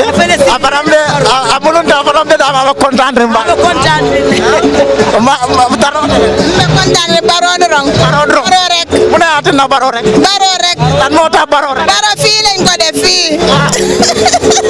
li tax ngeen def ko fi dañ ko bëgg dafa pare liggéey mota ngeen bëgg mota ñu bëgg ko lay seen organisation Barrow Sisters di Gambia naka la ñëwee Barrow Sisters di Gambia alhamdulillah rabbil alamin dina wax ci soose parce que moom laa gën a dégg ku ko initiate mooy suñ kiyaale di Ramatulaay Sabali moo initiate Barrow Sisters sin njiitali Duudu Sano ak Maymuna Balde National Women Mobiliser waaye def na ci góorgóorlu bu mag parce que Barrow Sisters dafa daj Gambia yëpp throughout the regions yëpp am Barrow Sisters chapter ñoom ñëpp ñëw nañ asobi yu toog na la ci kaw yëpp Barrow Sisters la te kii moo ko liggéey Barrow Sisters boobu nag dañ ñëw tey pour wan seen solidarité ci seen broda muy président Barrow parce que jigéen boo xam ne mu ngi fi ñun ngay dimbale parce que ñun ñooy sisters yi kon ku ñëw fii rek ñun ngay di même yow sax ñun ngay dimbale tey da nekk di dimbale yéen seen groupe bi ñaata nit la fa nekk ñun suñ groupe bi soo ko xaymaa daal moom di nga réer waaye loncin bi sax ñu nga xam ne ñëw nañ more than 300 people ñëw nañ parce que more than 15 gele-gele ñëw na every region ñii indi nañ 2 gele-gele ñii indi nañ 3 ñoo xam ne ñu ngi dal bu Sumbala kër Ramatulaay Sabali more than 300 people te ñëpp ñëwuñ so after loncin bi ñun Barrow Sisters dañ war a jóg ñu def regional tour dem gis suñ nit ñi ñu mun a xam exactly Barrow Sisters sax fan la tool waaye ba léegi nii mënuñoo xayma daal naka la tool waaye yow léegi sax xalaat foog nga ne Barrow dina win Barrow kay win na ba pare dañoo ñëw mootali rek waaye moom win na ba pare bu soobee Yàlla insha Allahu rabbi si barke baayam ak barke maamam yu njëkkay Mam Bamba Barrow ba di bu Gunjur ak ñeneen ñi si toppa dañooy muutali rek waaye barke suñ maam yi insha Allah moom win na ba pare nga ne bañ a win lan mooy sa lii lan mooy sa dalil lan mooy suma dalil ne Barrow win na seedal majorité ba pare Barrow dafa yéeg jigéen yi yéeg xale ndaw yi yéeg si suuf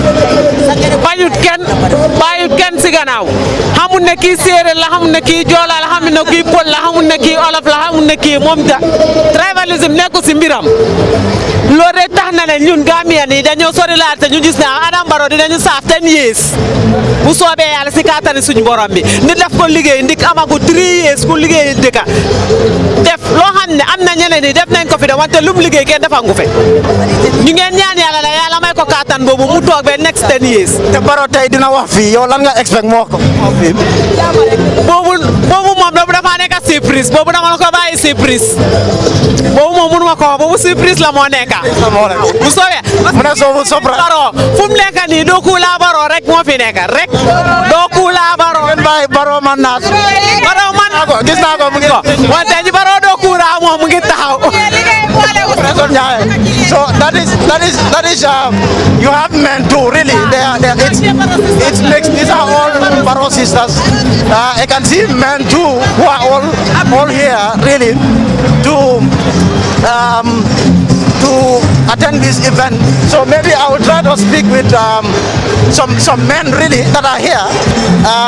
Modu, if you can come this way, let's find some more people. Let's go up and see if we can get some more people really. I think that will be important. So I'm still with my cameraman. We are still in the pavilion.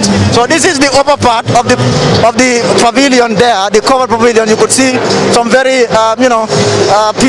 supporters, some very important people are all here to be part of the event.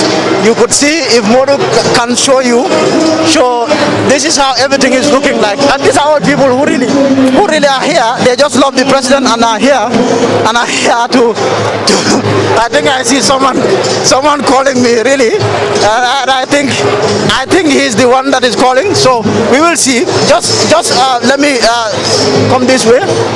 Let me come this way, sir. Let me. So these are you know, people who are here. Assalamu alaikum. Al nimbara bake ba todima. Ye flow moy. Man fula ka moy bari ye mané ka moy la. Warang okay ngat se diamu na mané ka todima. Nte Cherno Amadou Mbodj. Okay ita bora nam banko mi do ma fat. Nte botala Jimara URR. Jimara ifana nata ka bengo aten. Ha nata ka bengo aten. Muna nyim bengo kuma yandi tama fo ibora na all the way in Jimara. Kilo hundreds of kilometers in Arafo Banjul. Alhamdulillah rabbil alamin bi mune en sewonde. President Baro natale wuluta. Tabajam manka ma hanisa tema. Bi ni ala yake ayala pati olondi fo bi ala yake hadama dum be bina jankala pati kulli amban kanyan dulad wala en kontani kana kamabe president balola pati lonchila wala en se wondi baak sang president ate ala bango aka samba nyama ka tamande nyamen de diamo ka sia dol ko amandra fenge kan dol ka be fenge kan ite ala marolo yaje nyaade le nte ngamenje ala taman seroto ñim fo yes men be siri men teng president Baro ay menke alhamdulillahi rabbil alamin kato niyaje taman ser domandi mbembulo ni nga wo fodro na juso be wulala kato in 4 years lamen koto pasamasi high education Gambia College Basse bri foto to bri woni nga wo mira alhamdulillah nunto ninna dindum karanta fo kana Banjul jang college hani guardian wo kam batade bi isla dinu si kara URR fo ay bank college satara bela bunkol ni nga wo jube alhamdulillah rabbil alamin aka banko sama nyamen alhamdulillah rabbil alamin mo fanan siata ngaje mo siata den ko mo president mo mol bina ka kan de mol be kafu ka kan ya lon tonya mo be ye tonya lon ma fako ni atama walla imatama bar mo be ye tonya lon mol me ye ni mo jama me ma be ta jang ye tonya jele ye silo jele ye president Baro la baro jele wala ye kontani kana ma be kela kordal bula kela dimayal bula kela doko bula kana ma be bi lungot bara ita bora nan damen Jimara president bora goldo bar ngaje ko patio me ka fa GDC afana sembo soro baga Jimara yo koje nyaadi le ye GDC soro Jimara ye NPP soro fana ha nte GDC karo ndata futalaje kato hani makka kila ye opposition sotole opposition la karo tewo mala bari Jimara yalo ne mamu menti kato president Baro bi Jimara koli ya jele inya yeleta aka menta mandi wala ye nyabo yalon tonya nim fania itelle denta ba kilim fa kilim bari inene ma nyoje de ni fania dunta tonya ka findila ni fania dunta tonya ka findila bari ni tonya dunta fania ka findila abarka so that is someone who traveled all the way from Jimara to come and attend this. So this is just to give you different perspectives really as to what is happening here.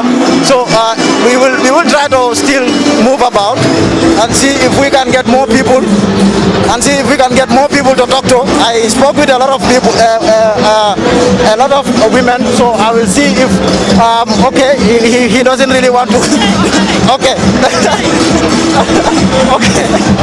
Maaleykum salaam góor gu rafet yow na nga rafetee nii dama rafet nii dama ci liggéey laa nekk jógee BBC ci liggéey laa nekk nii liggéey nga nekk kontaan naa ci yow jërëjëf li dafa am boppam tur bi nag Adja Ndeye Diagne Banjul yow Banjul nga jógee ñëw tere programme Banjul laa dëkk waaye ay lifin bourse bi wala am kër waaye léegi yow tam bokk nga ci ñoo xam ne ñoo ngeen ci programme bi tey launching bi noo ko gisee launching bi dama campagne Adama Barrow Banjul garage ba kaw laa nekk ubbi bitigi cuuraay di oo doom Adama yi jigéen ñi ñëw ma may la cuuraay di campagne pour ñu sànni Adama Barrow dama ci liggéey Banjul ba Banjul daj dama ko liggéey man Adja Ndeye Diagne sonn na ci moom bugga ko nit Adama dafa jógal Banjul bugga réew mi ne su ma winee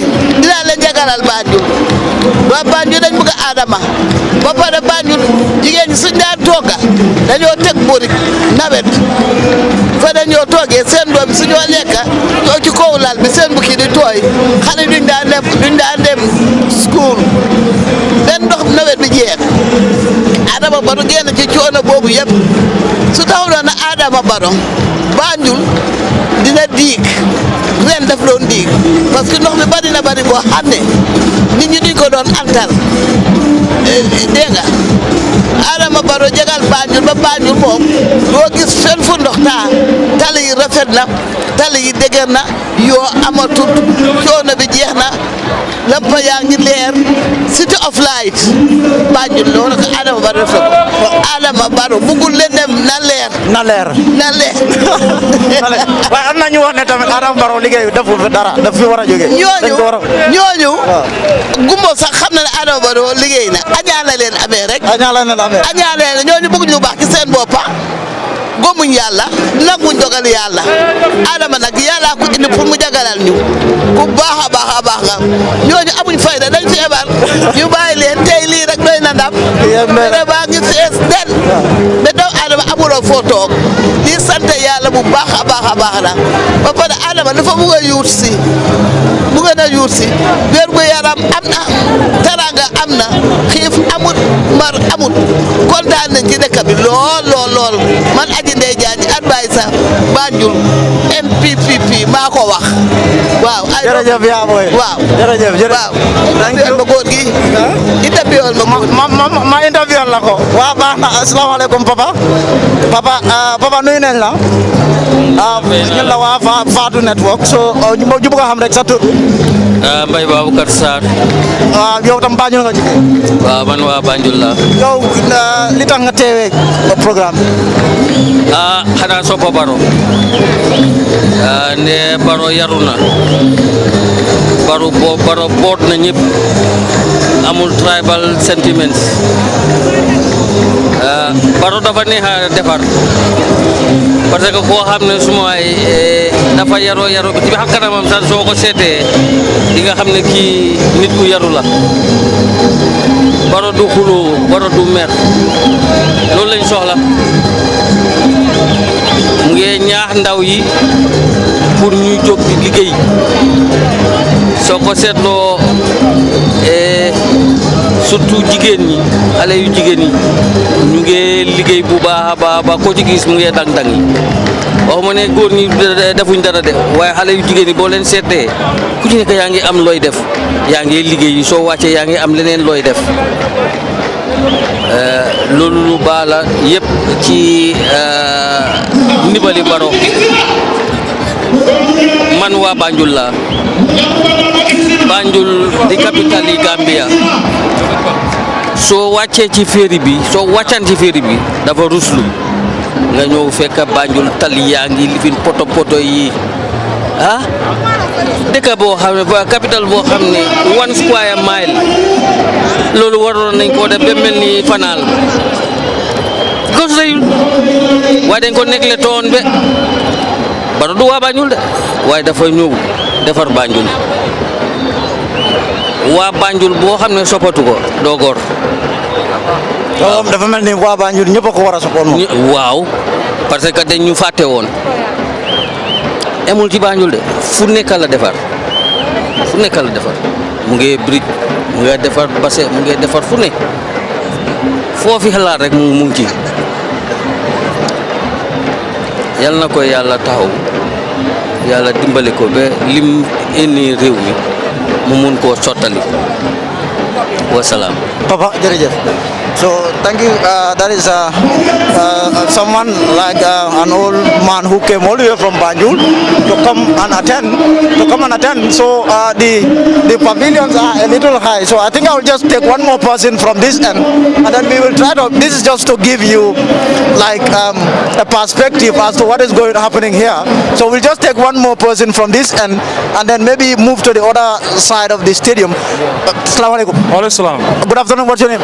My name is Ibrahim Dumbia. Ibrahim Dumbia, which part of the country did you come from? Originally from Basse, but I'm residing in Bundun, Serekunda here. Bundun, Serekunda. Why did you choose to attend this event? Oh, this is my event. It's the NPP event. I'm part of NPP. That's why I attended the inauguration. When did you become a member of NPP? Since at the founding time. Why NPP? NPP is a good party. party which building roads for the people. Everything is going fine. I'm talking to the press in midst of the people. All that make me to follow NPP. Now, in terms of the president and how he is running this country, opinion is divided. You have people who think that he's not doing anything. You have people who support him and think that he's doing a wonderful job. What is your opinion? Yeah, my opinion is he's doing well. And in anywhere you have people who like and people who dislike. So, and in democracy you have to respect people's opinion. But on my own opinion, he's doing fantastic, very goodly. And that can show. Look at the crowd everywhere. You go outside, inside, it's just verb. People are coming everywhere throughout the country. Yeah. Thank you. Thank you, Mr. Njai. Thank you. So that's that gentleman there. So Modu, if you can, let's find a way of getting down. So really, viewers, this is just to give you like a perspective as to different perspectives, how people are feeling, what they think, what they make of this event. Massive men, women, young, old are all here, just to attend this event. So we will try to go down and then see which other part of the stadium we can go to and speak with people. More and more people are entering the stadium, really.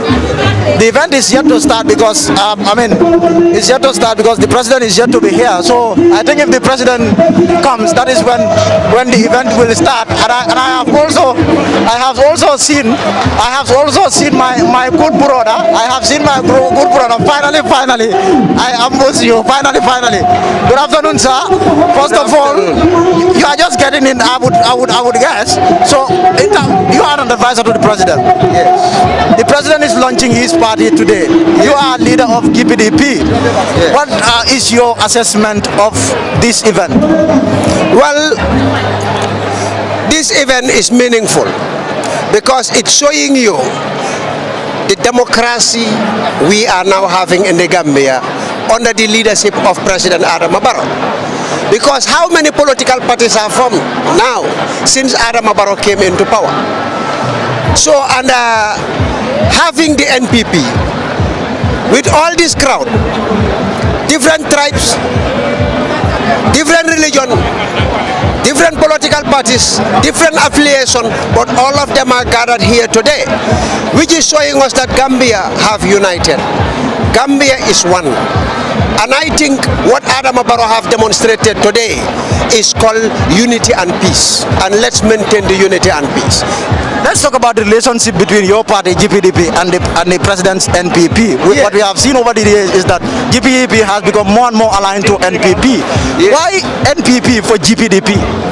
Because our manifestos match together. And what are your manifestos saying? Well, our manifesto is saying equal rights and justice for everybody, which means Mobe Balu.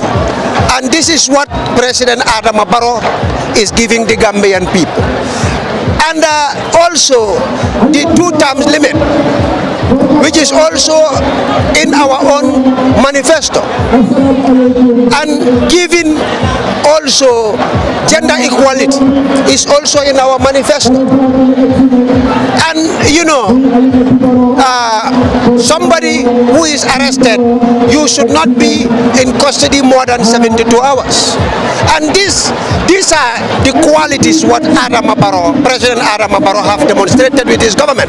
That's why GPDP monitor it so carefully and said, this is the party we were looking for to form an alliance. But you have people who say that this is the only way for GPDP to survive, since it is a one-man party. It's only you and your wife who are in the party, so you are only trying to survive. We will never use NPP to survive. I think those who are saying this, if they happens to saw what happened in the Congress of GPDP, then they will know that GPDP is not a one-man show. Today my wife is no more a Deputy Secretary General. And when my wife became the Deputy Secretary General, that time she was not my wife.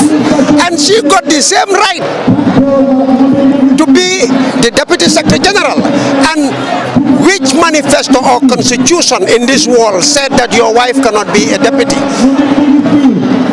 There is no manifesto or no constitution which said it. So, and if GPDP was a one-man party, how can GPDP survive from 2004 up till to date? And GPDP have contested the local government elections, the parliamentary elections. So, let them just tell me. The problem is, Gomez is too much for them. Gomez is too much for them. But finally, critics have frowned upon this event, saying that the timing, you have what some experts would call the second wave of COVID-19 is coming. Just yesterday, the Ministry of Health announced that 71 new cases, staggering, have been registered. Yet, you have thousands of Gambians packed in this stadium. Are you concerned at all? Well, we are concerned. And if we just look around, I could say 99% of the population here are all wearing masks. And masks have been given out everywhere. East, west, north and south in the stadium. What does the opposition want again? And let them ask themselves, if they were in the positions of Adama Barrow, would they do it better? No. Kula johon ndeki, koku bula wahed na la jo anyare daf la yabde bu ko har. Honorable, thank you. Thank you so much. Sorry, thank you very much. Thank you so much. And good luck. And good luck. Thank you. And good to see you. Thank you. Happy New Year. Happy New Year. I wish you all the best in life. Thank you so much. Thank you. So that's Henry Gomez, leader of GPDP. So you can see this is a tent that has been built, one of the areas that have been built. You have all these people who travel from all parts of the country to come and attend this event. So this is how it looks like here at the Independence Stadium. Just moments ago I was speaking with Henry Gomez, who is an advisor to the president, but he is also a party leader, really. He's the leader of GPDP, Gambia Party for Democracy and Progress. So this is the other side. If you can see, even the uncovered pavilions now are getting filled up. So that goes to show you that really, more and more people are coming. So I see a friend of mine waving at me there. So this is just to show you an idea really as to what is happening. So you could see even some musicians, local musicians really are all here. They will be performing. You could see the stage the massive stage, that has been built here. That is where our understanding is that there has been local artists who would be here to perform. The president will later do the launching. He will speak last at around 9 p.m. In the evening. So it's going to be a massive day. After that, there will be musical performances from various artists here. So you could see that is the situation here at the Independence Stadium. We will bring you more. We are still waiting for the arrival of the president. I mean, a team of reporters have gone to State House to really, cover the, coming or the travel, if you like, the journey of the president from Banjul to the Independence Stadium here. So we will leave it at that. You stick with us. We will bring you a case-by-case reportage coverage of the event as everything unfolds. Thank you for being there.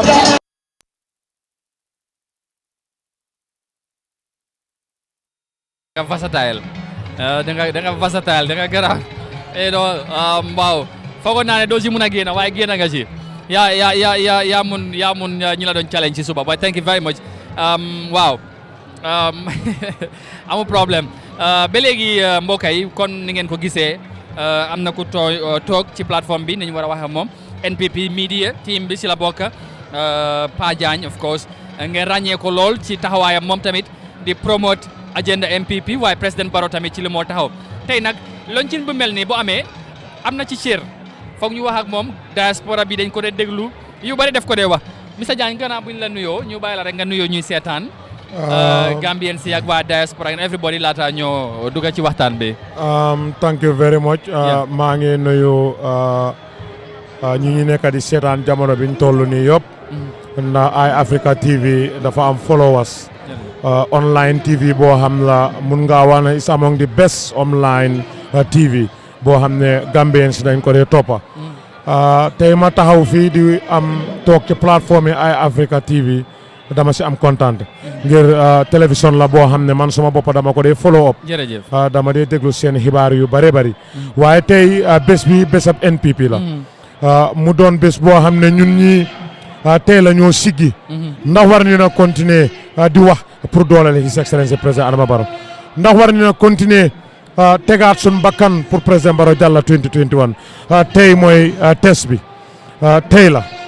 tey la ñoo lonc B52 bi jinne yi nooxoor yëpp wàcca gëm ne NPP lonc nañ ko tey tey la doomi NPP xelam war a dal xool ndax président Barrow dana jàll 2021 waaye ñun de nga xam ne ñooy wax guddi ak bëccëg di dooleel His Excellency président Adama Barrow ba waxtu bu ñu waxee nit ñi li ñoo wax mooy ne NPP la ñoo xalaat wala président Barrow la ñoo xalaat waxtu bu ñu tuddee tax loolu dara waralu ko lu du NPP kon tey NPP soo amee bés bi dañ see kontaan gën a santaat yàlla ngir lan NPP de fi ma jógee ci boppam muy Siaraar Siaraar decide nañ pour jàllale président Barrow démba wanee nañ ko ngir waaw yaa ngi doon wax ci lu am bëgg naa rek ñu def taxaw tuuti ci bés bi yaa ngi doon wax ne of course tey am na message bi ngeen bëgg a seen ñëpp xam ne NPP mu ngi fi jinne yëg ak yu mel noonu waaye est-ce que tamit ni ngeen ko defee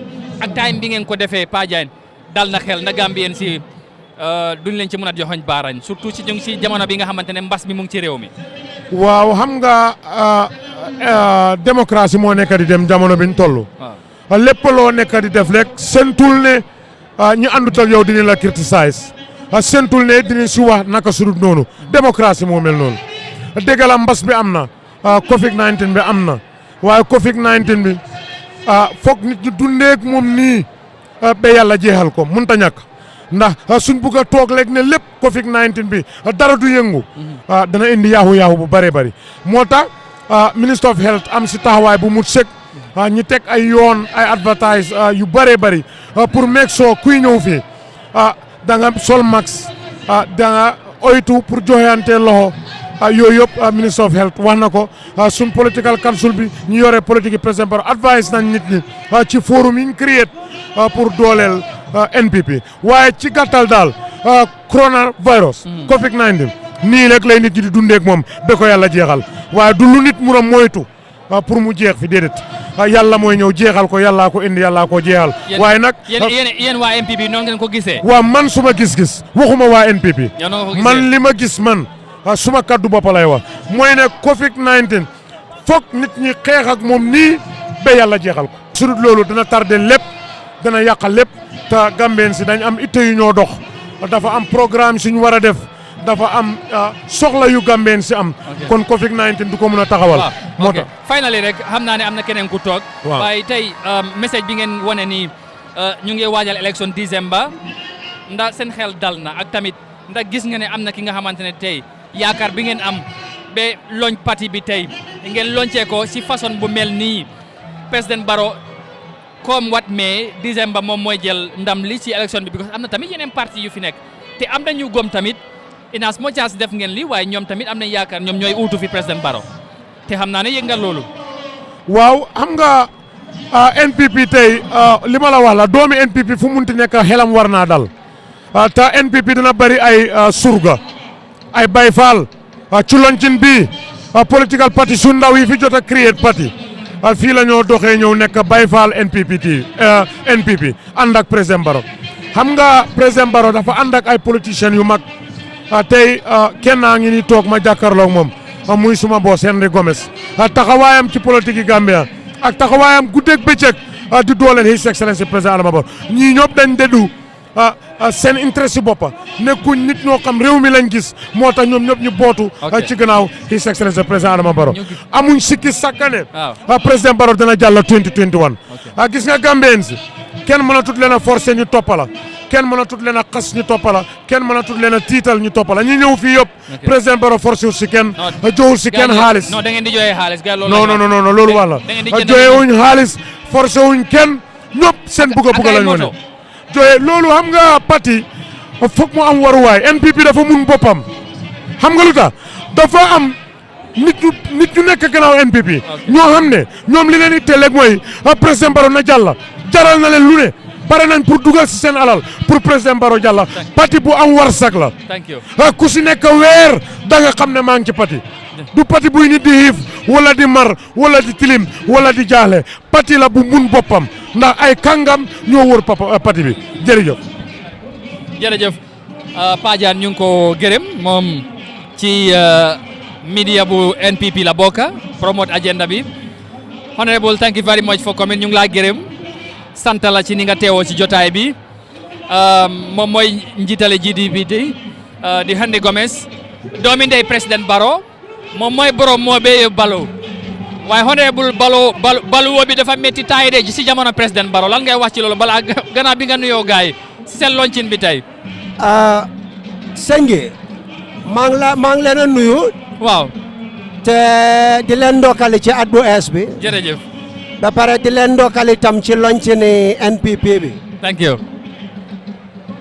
boo ne dafa métti lan moo métti waaw lan a métti waaw ma ne yow yaay borom moo bee Ballow waaye ma ne Ballow bi dafa métti ci yéen a ngi loon ci seen parti honorable foofu laa bëgg nga ñëw waaw lan moo ci métti dundin bi Ballow bi laa wa yow xam nga ci dara bag of rice tey gars yi ñu ne 1300 ngeen NPP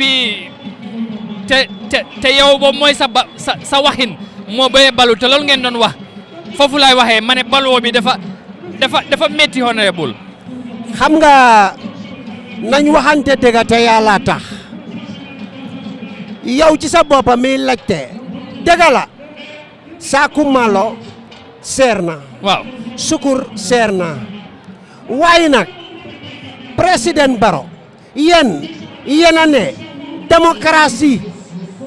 démocratie moom ngeen buga jamono Yaya Jammeh dafa taxaw ne hey lii nga def mbaama kaso la non waaye gars yi nee nañ Barrow mayu leen démocratie ñoom ñoo ko xeexal seen boppa honorable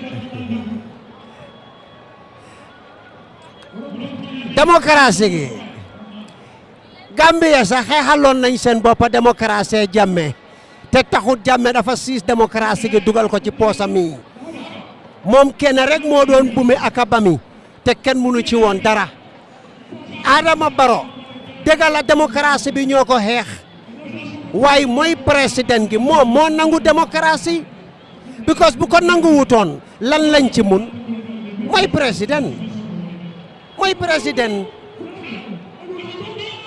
est-ce que moom moo ko nangu wala Gambien si ñoom ñoo ko mayul pour mu mun a bañ loolu Gambien bi mayu ko ci dara leena la rek respect biñ amalante moo tax ñu nangu démocratie ñun ñëpp démocratie kenn mënu koo ëppale kenn Barrow jaayu ci doole Gambien yi jaayuñ doole ci kaw Barrow démocratie bi ñun ñëpp a ci am ñun ñëpp a ko xeex ñun ñëpp a ko enjoy bon nag tey lu metti ci réew mi li ñu mun a tax ñu enjoy ko mooy ñu respectante defante ndanka ñun ñëpp xam nañ président Barrow ak nguuram lan la ñëw jël sëñ bi ñoo jël réew mi dara neewu fa comme lan la moo loo bëgg a wax foofu dunda gi waaw li ngeen a jooy tey looloo fa newoon seer gi looloo fa newoon de looloo fa newoon lan la utee lan la ci utee gaay yi weddi nañ lool de honorable waaye xanaa ma ne gis wee di bokku ca ñun ñëpp xam nañ naka la kañ la Gambie lëndëm ba xaamee wante tuñ ñun ñëpp xaamee wante nañ ñun ñëpp xam nañ lan lañ fi jël lan lañ fi doona ñun ñëpp xam nañ ko gis nga ku buga du musa bañ waaye ku bañit du musa buga kon dafa am ñu bañoon démba ba tey nanguwuñ loolu nga bëgg a wax gis nga picc ma ndawal ba mu miin bu ko gisul dafa wéet bu ko gisul dafa jooy liñ miinoon nee xay gañ miinoon nekkaatu fa soo fi mu nekk ñoom ñoo ubbi seen gémmiñ ñi di ratatati tey yow bokkoon nga ci coalition bi 2016 léegi nekkoon ci ministre ci nguur gi ci jamono tey yaa ngi jege président di ko advice ci doxalin réew mi bi ngeen doon ñëw 2016 digga woon ngeen lu bari bokkoon na ci président bi ki ngeen jàppale ba mu wiin ne du romb ñetti at nee na du form parti tey nga ñëw ci lonc ni parti boobu est-ce que yow tey amuloo ci mbégteel awma ci dara lu ma ci réccu awma ci dara lu ma ci réccu sëñ gi gis nga politics dafa naxaree wax waaye nañ waxante dëgga in politics there is no permanent friend no permanent enemy is permanent interest tey ñi taxaw di wax mun naa la ko waatal billaahi wallaahi talaahi koo ci joxoon réew mi ñetti ati buy jot mu jalgati because amut kenn ku ko mos mu ne neexut banaa ko amut teyit président Barrow constitution bi ngeen a jël di ko dóoree constitution googu la jël rek fayeku constitution gi moo ko may juróomi at ma laaj la yow bu newoon yow ndax doo nangu juróomi at sa right la de te rightam la amul dara loo xam ne daf ko jalgati waaye tamit mënoon naa respect lim diggee woon tamit waaye du forcé waaw waaye constitution bi tamit terewut ko honorable waaye ma ne gisoon nañ fi Ablaye Wade ku taxaw ne waxeet du bari wax yéen tamit da ngeen waxeet kon hay bu waxeet gi amee Ousseynou wax na waxeet May Fati wax na waxeet ñëpp a wax waxeet ñëpp a ci ànd ci juróomi at yi léegi la ñoo taxaw rek di ko bañ waaye nag li nga doon boo ko bañee dafa fekk nga gën caa ñaaw léegi am si balaa nga ñëw ba léegi yaa ngi jiite sa parti bu yàggu def ngeen congrès tey xam naa ne ba léegi yaa ngi si coalition bi of course ndax lonci ni buñ loncee parti bi tey taxawaay sa parti mooy lan xeexal NPP mu taxawaat pour gagner élection yi December 2021 wala da ngeen bugg a dundalaat seen parti tamit at the same time ban mooy objectif bi. leena dinaa la ko wax parti bi 2004 ki ko foom mooy man jamono jooju métti woon na lool ci ron Jammeh te ku jóg ba taka sandiga pour form a political party nga jógee ci biti ñëw bon dafa am lu la ñor te man li ma ñor mooy néew doole gi ak askan gi ndaw ñi ak jigéen ñi yàlla mi ma tiim xam na loolu tey GPDP ñëwut pour dee GPDP is a political party which is not for sale GPDP duñ ko jaay. ñu ne seey ngeen si coalition bi de. nga ne. gars yi nee nañ seey ngeen si coalition bi. waxi géeja sax ko tontu ñun dañ seeyut fenn buñ seeyoon duñ dem congrès te congrès gi ku ko déglu dafa am li ma ci wax de te li ma ci wax dama ci taxaw ba léegi ma ne leen ku bañ ñu jiite la tey ëllëg doo jiite kenn te am na laa ne lu ma ci wax te maa ngi ko gën a dëgëral fii dama ne after président Barrow dama ne after président Barrow ma dellu ci waat dama ne man honorable Henry Gomez after président Barrow the presidency is mine man may nekk di next president after président Adama Barrow loo foo ko teg fu wér laa ko teg because Gambian la am naa right bi Gambian si am pour demand that chair te maa ngi koo demand fi mu nekk nii ne after président Barrow I will be the next Gambian president. honorable loolu est-ce que jàppaloon dafa neex a wax dan def.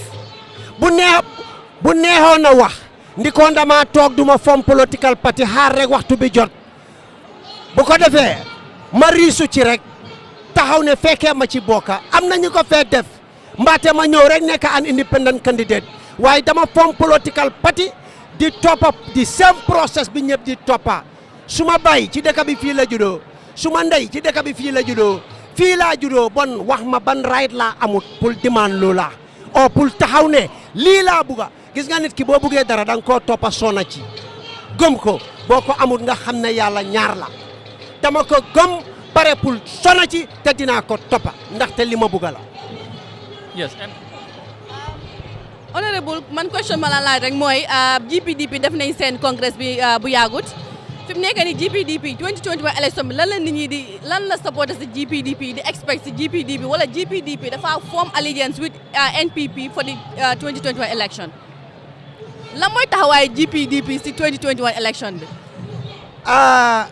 GPDP dafa am seal siili GPDP mooy ku xool GPDP ni moo demee amul benn political party indi Gambia fii koo xam ne fi mu nekk yaakaar gi GPDP am nañ ko GPDP bi moo door ay ndaw kese ci nekk ay ndaw kese last parliamentary elections last local government elections ku gis candidate yi GPDP teg they are all below under 30 bon ndaw ñooñu man xam naa ne duñ doon win election waaye maa ngi leen a préparer pour ëllëg ndaxte ñooy ndaw yi ëllëg te ñooy kilifa réew mi pour ëllëg bon GPDP dafa am li moo gis ci kanam Ablaye Wade dafa taxawoon mu ne daf doon Ablaye Wade ay ndaw rek la amee woon biñ ko laajee mu ne leen ndaw ñii ñoo maa fal ëllëg te loolu moom la fa tegoo bon ndaw ñii honorable Henry Gomez ku ko gis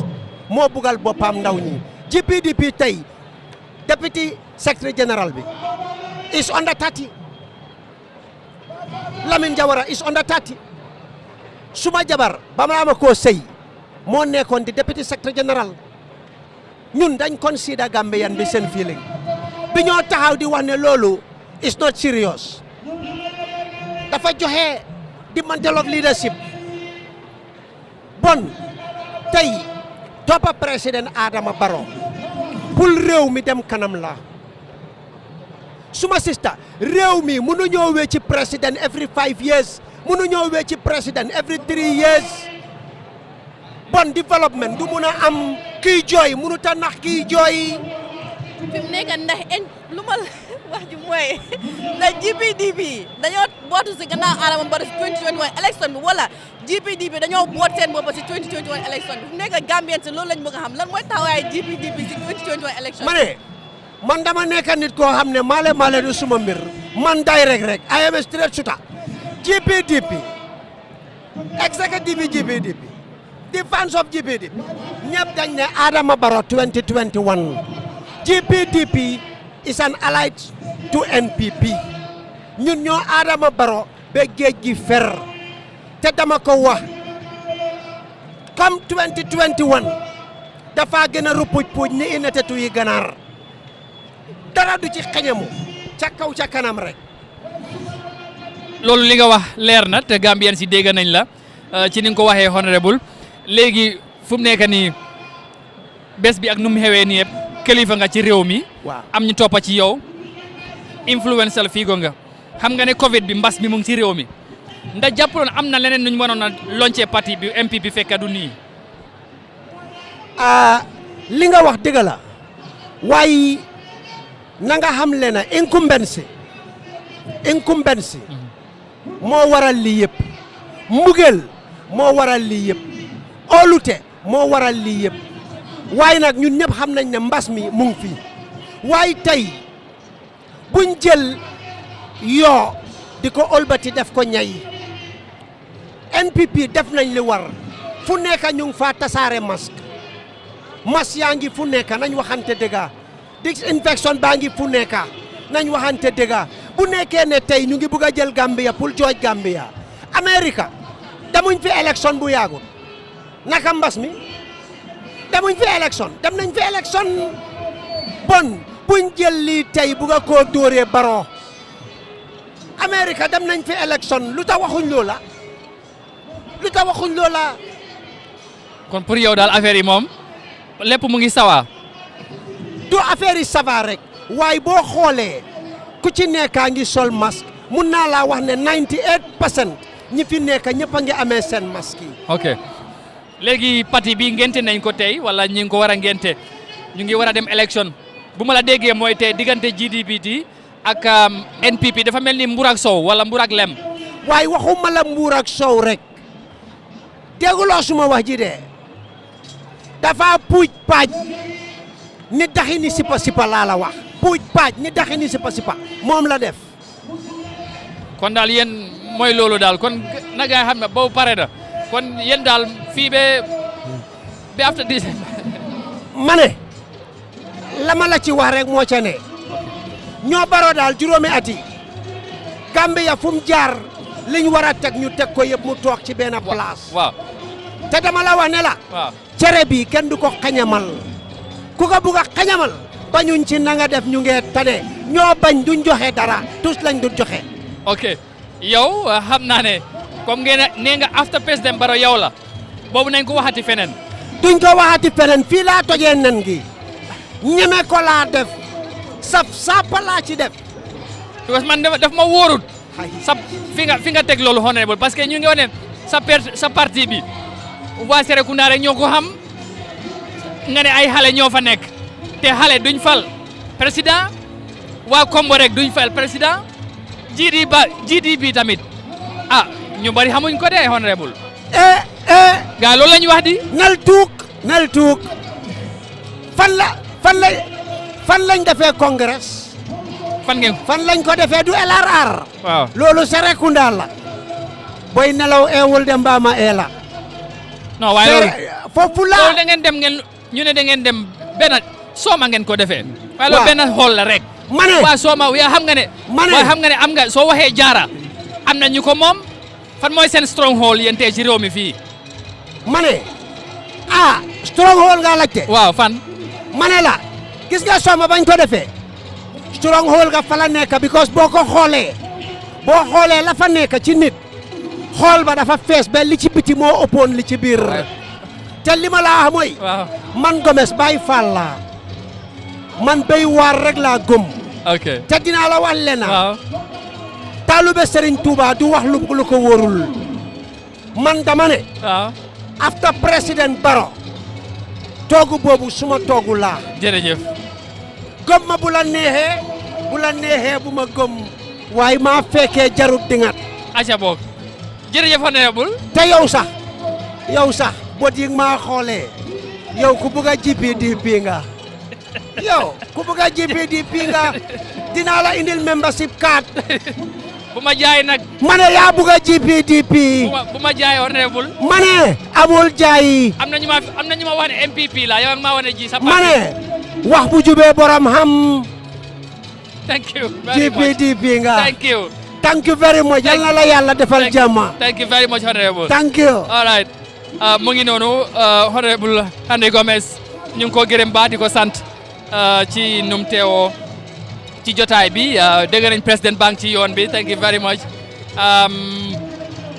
am na solo Paco honorable wax na lu bëri de mu ne affaire bi puuj paaja te mu ne nag cere boo xamante ne kenn du ko xajamal mu ne xajamal moom dafa neex nag yaram bi waaw moom mooy loolu moom garaawul léegi moom tamit xëcc na ma si parti am bi fi mu nekk daal leer na Barrow am na ñaari parti yi nga xamante ne taxaw ne dëgg ne ñoom daal NPP la ñoo doole muy PPP ak GPDP waaw mu ngi noonu Abdoulaye Mendy ñëwaat na ci jotaay bi président bi xam naa ne soreetut léegi waaw léegi lu ñoo def mooy dañoo seet moom ñu bàyyee ko jotaay bi moom tamit ba ci kanam mu continuer ak yéen mu digtal leen leneen lu ci am incha allah président bi mu ngi ci yónnee soreetut yàgg nañ ak yéen lool MC xam naa ne da nga dem naan ndox ñëwaat waaw fi mu nekk daal dinañ bàyyeegum ba si kanam fii ba président bi di ñëwee ñu bàyyeekoo Abdoulaye Mendy moom mu continuer ak ñi nga xamante ne ñu ngi seetaan Eye Africa fii si Bakau Stadium bi. jërëjëf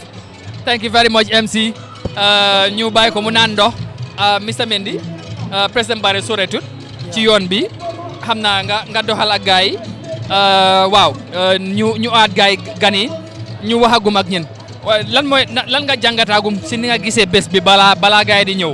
ok jërëjëf Amadou comme ni nga ko waxee président Barrow soriwut fi mu nekk nii ñu ngi jot bataaxel di wane ne jógee na State House mu ngi ci yoon bi di ñëw fii waaye liñ jot a jàngagum mooy mën nañoo gëm ne mun nañoo gëm ne nit ñi nekk ci biteeku ñooñu yëpp buñ duggee ci biir stadium bi dina fees comme ni nga xam ne noonu lañ ko doon expecté ak tam ñu ngi expecté ne président bi dina ànd ak ay nit yu bari yi ñëw so li ci kanam daal raw li bët for now waaye liñ leen di mun a fàttali rek ne tey la loncinu NPP bi fii ci Independence Stadium bi li ñoo def mooy dinañ leen fàttali lii di cosaanu NPP ndax réeré wuñ mbir ne cosaan NPP mu ngi cosaanoo ci coalition government bi nga xam ne nag ñoom ñoo fi folli woon kii di nguuru Yaya Jammeh depuis booba nag NPP bokkutoon ci government boobu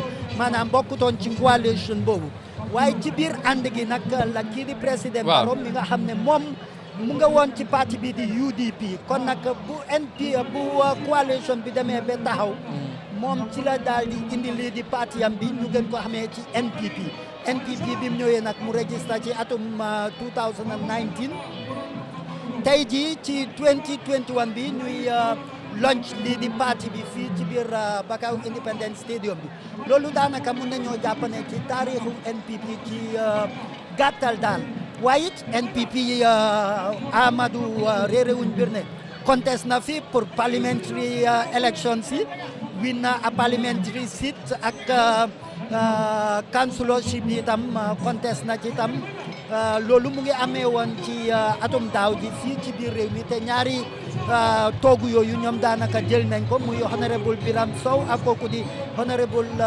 Awa Gaye mi nga xam ne moo win foofu ci North Bank lii bokkatam ci test yi nga xam ne loolu la ñoo wax ne NPP mu ngi ko doon test boppam pour seet ndax xëj na ci langue politique bi ci biir Gambia fii nii.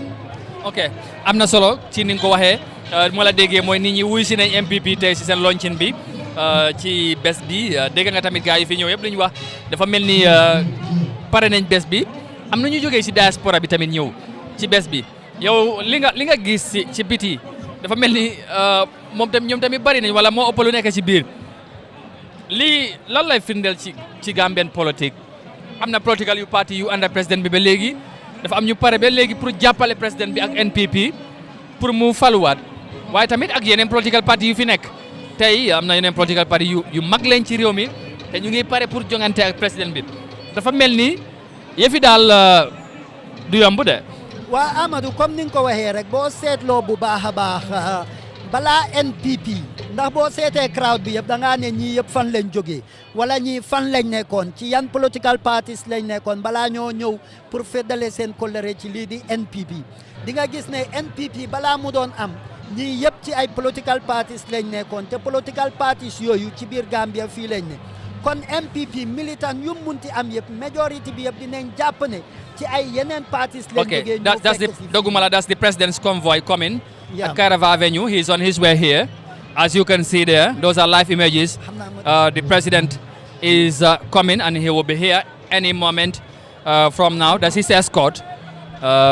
His Excellency, the president, is on his way to the Independence Stadium for the official launching of the NPP party. And yes, that's the Kairaba Avenue. So we are giving you live signals as the his escort, his entourage is coming. So it has been a long day, and when the president arrived, we will have various speakers here today. And before he will official launch, the party will have few other speakers who are going to talk about the party's program and agenda and all whatnot.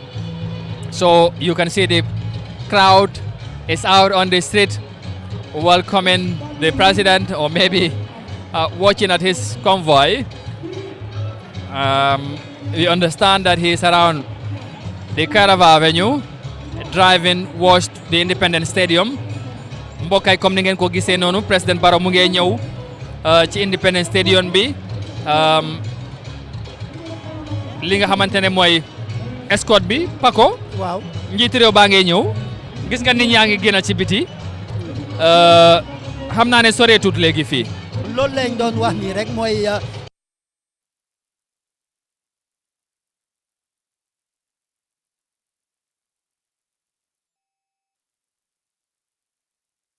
Thank you for being there. So now, like I said before, we are trying to give you all the different perspectives.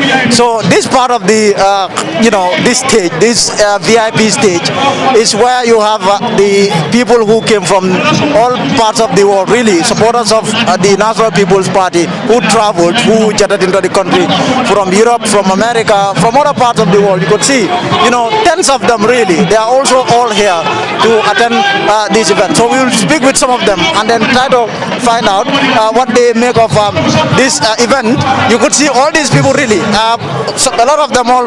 You could see Baba Ja who flew in from the US. Baba Inimbar. Inimbar Lamin. Baba, thank you for speaking to us. Nidala follow the Diamaka. Be at all Ninkumu NPP diaspora Alvanaka Mabe Bengodo. First of all, it is Yabunaje Nimbe. From Alatendu Kila Tendo Aning Kumuyanga Nyafa Bakele, but I'm surprised. I was looking forward for this. Yes. You are looking forward to it. But now, at all diaspora, many Alfananga active to Bakele Gamila political corner. You have tens of you people, many Alabonam diaspora, Latigarol Sankala, Kudukolu, Bebula, Canadron, just to support the president. President Jarra to Munela, to many Alabama diaspora. Because Namira Kununela, Biraba Dorin, so I found a sacrifice and Toli Purcalonia Tiloto, so I'm going to say what to Sitale, Purum Fananga, Sia Tiloto, Wana Berisomanda, Mfanambijang, Purcasi, Purca Drombatu, Puru Asatandiko, not only the Gambians, Walleba Komasalongo, majority of we the Gambians in the diaspora, Fanamba Komal. Baba, you are a comedian, but President Barola Kongaje Bamanda Bakale, to the extent that they can lole, just to show your support and then loyalty to the president. Controversy, why do you like controversy so much? That's part of me. Yeah, that's part of me. Not a political kono. Nga political start in 1996. Made a political kono one time beat. But I'm a binda America ngani comedy start. So nka diamu dunia la kuola bake. Bari biring ngaje watu munambasiri ngaje ko kule ba Gambia muyalong. Ndasi lang kaba ko dole fo man Gambia fo. Wala nda dundi political kono wana sign den duntale matahasi rip. Matahasi rip. Wa lingis na moy munulo ba UDP. Baba Jafum tahora UDP. Every problem in this country you pin it on UDP. Wala mutonyade katung wala fanamba kere mobe fana nyaba wala bare molka silale pour ka fako UDP lo banko le problème de bi bilongo Gambia jang mang any national trade soto UDP kola Gambia bi mam problème soto jim banko le problème mo kilinete wala loya dabo de anala UDP ade nyun call base muneka nga base munga wala fax te muni yalo iba kering katung bi UDP don nekalo yemola siolu neng ida mala kalo yemol bama nem UDP don patio mu ya lon ko bilongo iba Ousainou Dabo man si folo bat ni kuma fo Ousainou Dabo le pati dungol be normal be ban na be fan be kuma si pa be fole bare don le pati nya don ko bi wo bugo suntu ko iba ban na te soro ne ba fan na te soro ne bala dimbal ni na ko te soro na so nyinda madama ya tan le ko Ousainou Dabo man ta nyim banko United le non a londo tabula makamo tabulo because sansan den ala londo o fil dala le san total o fil dala na kuma labango wala mbafula Gambia funding kele kana song all politician ol yem brain water salen ko ndamangol le wuluta ndamangol le ka futu nyoy ndamangol le ka da nyola sangola ndamangol le ka ko be ke nyoy so mbafule kana song politician ol yedung ndamangol te malamin baraka thank you so much. Thank you. That's Baba Ja, a strong town supporter of the president. You also want, I see my cousins, he's saying hi. If I love the diamond, okay, all right. She's just greeting me. That's a cousin of mine there. That's a cousin. How are you? So these are all NPP, led by diaspora NPP. The strong Fabu Sane. I interviewed him. These are all NPP. I think he's Nima, right? Nima Kinde. Thank you. Nima Baraka Bage. If I travel to all the way from diaspora, just Kanaka President.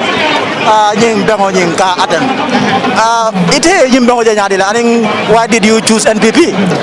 Lamin Abaraka Bake, Mbe Kontona, follow Nimbengo Abediari Mbakele, Nalonoko, Gambianol Mume Alone, Patiem Gambia Sambalanyato, Patiem Yalonko, Wolebe Balafa Sotolana Democracy, Mealo Wole Wuluta, Patiem Yalonko, Wolebe Gambia, Cairo Sabatendila Gambia, Woleng NPPT, Katunko Niaje, Tamu, Soniata Gambianol Bulunu, Kunu Gambianol Mantamolong, Baniaje Mbita Tamola, Kula Sabu. Ni yamandiya e ka bori yalale woto membe yadi yandila pour mume seynan nalo ne nuwo patiyo lota mobe nyanta bulala o patiyo konole wala tinan tol bijang wala nan NPP na dajal alla watol bebula ali alla do gol landi ali alla tigerol sangal narja president baro jarata to le munala because there's a president me alanko opinion is divided. You have a lot of people many alanko what yajele ko amanke the man for this country, but you have people, a lot of people including yourself who think that this is the man for the country. Absolutely, lamin ni nata ajube nyim patiyo janaka lo president o me yalon ko gambianolo wolle nying patiyo londi kata tata murumuru lale ay gambianol la opinion la jube folo aya jube ko wobe kobe nyul bulo ko na nyaadile aman ko kumata aya hakilo borindi aya je ko nyulude la fitale na tambi bayo mola mata maka fam fode se mokan akata munella molu lafta menna akabula wole noma birin gambianol lote kay patiyo londi anata e patiyo londi woto nalon wo keta kuleti me yalon ko kayitandi gambianol la ko e amu leaderleti me yalon ko lots of majority of Gambians here appreciate them mbe nyabalale katu NPP party amamme bira lota science no nyimude nanolete mba kulli kambi. And when you look at the platform right now if am kala ne tonya nyinde nano ay keba jamala ki jofarande okay Fabu we had a session ikonyoko at least 60 people from the diaspora Tigers and somehow are coming, some had already jetted in Dolbinaka. And I see a lot of people really from the diaspora. What signal does that, what message is that?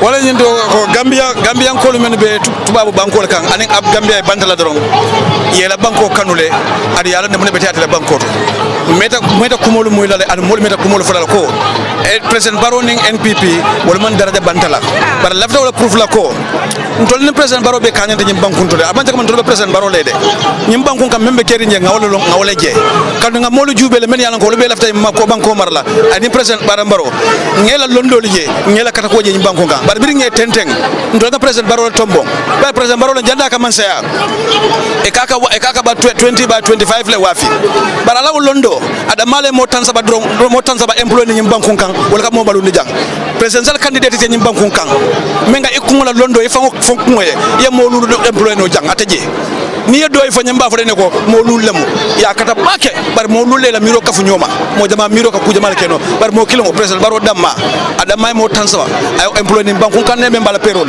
Ousainou Dabo mano Hamad Ba mano Khalifa Sallah ko kilo mano Sidia Jara mano akande may fati mano adam baro le wonno wota lawo kata ko ani nemo nin kayro men be nyim banko kan bi ntole ngaje wonte president adam baro damma la do ko te pour ka oke wala nan ka futa nyoma adu me lafa kan ne bi membe jam teng mo tanse ni fulalem ara men ka foy ko mo taworo be janne already wala nyinde ko melon ko kabra futa da ay commande a register with me bar ngara fon dolu bu janne fam wala nde sabanne dole ni wala nata nyolale bar manyo kalamta bar kabirim be sita mo be register da nata kalamta ko namol membe jan kabir na China all over Europe Morocco America abebe juruma den janne ada be mo nyim banko lan sarolte abebe nyim banko la kayro le fe ada be ben ni dungu buñat ba ni lumbu ñarim ba ka kidimande kan ñu kulliyo halne membe koyna e be laran da ko to yalla ne ko membe jambi bay da be jaba ko ngay in ba ko ba fandel abe ñaati well aben ya fandel de but then one more thing party ñaton golle opposition party because alcalde invite la bari I think I only saw the deputy interim leader of APRC Allah may foy man na le fo yalla invitation ben dol ka wala buñani horomo yadi ni buña seyndi abete ata ni man so buña fana ban jawya bay nga je ñim banko kan party soto la halni la mo banta president lambulto sambaje ko abuña dile e ka ko do seyndi so ni ngawli sifal invite ñay manna amantere aske no na fana de ndol nge invite men ka pour na kafumba bar nga jele jan ñim banko ka buña seyndo amanke dol yakasiti so man so price ni dol manna dol yakal sorry amanga dol yakasiti ani dol yakasile mo bar sayin dal tale banko kan bar ka di mo lale ka seyndi na president ka lambulto samba ko lamin damundi ba alala ata adala di ay dimbaletu aw dimbaya mol member sirna kunna wolte wol baluno fa janning ala bol kumanda lumenna jamale den naw mo muslimo ya kan pour ka de ngade maroke president fana bulo keje adu janno ka fa o moli me yokodo sendi wali yalo ne ko dalila min damundi ka ba president baro ala kodo ka kunna ka dema barka bra banda politiko la ko yokodo sendi ni ngol kumande nyimbe ngoto bi asikeno nin dol nata jambi wala sibusande bayre ke jafaro kan ni politiko o banda 2021 December 4th o bandal ndalka 2026 de mira 2026 good luck with the launching we are talking about COVID No, I think let me come this way because so viewers. So that is the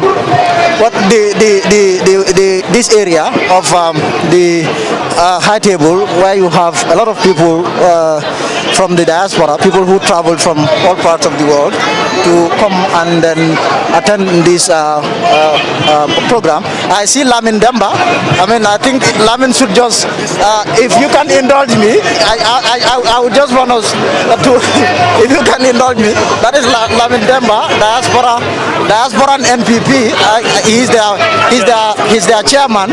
Mr. Demba, thank you for speaking to the Foreign Network. You also traveled from the UK, I believe, to come and attend this NPP launching. How are you feeling in terms of what is happening here today? Thank you very much. Greetings to your viewers. I'm very excited.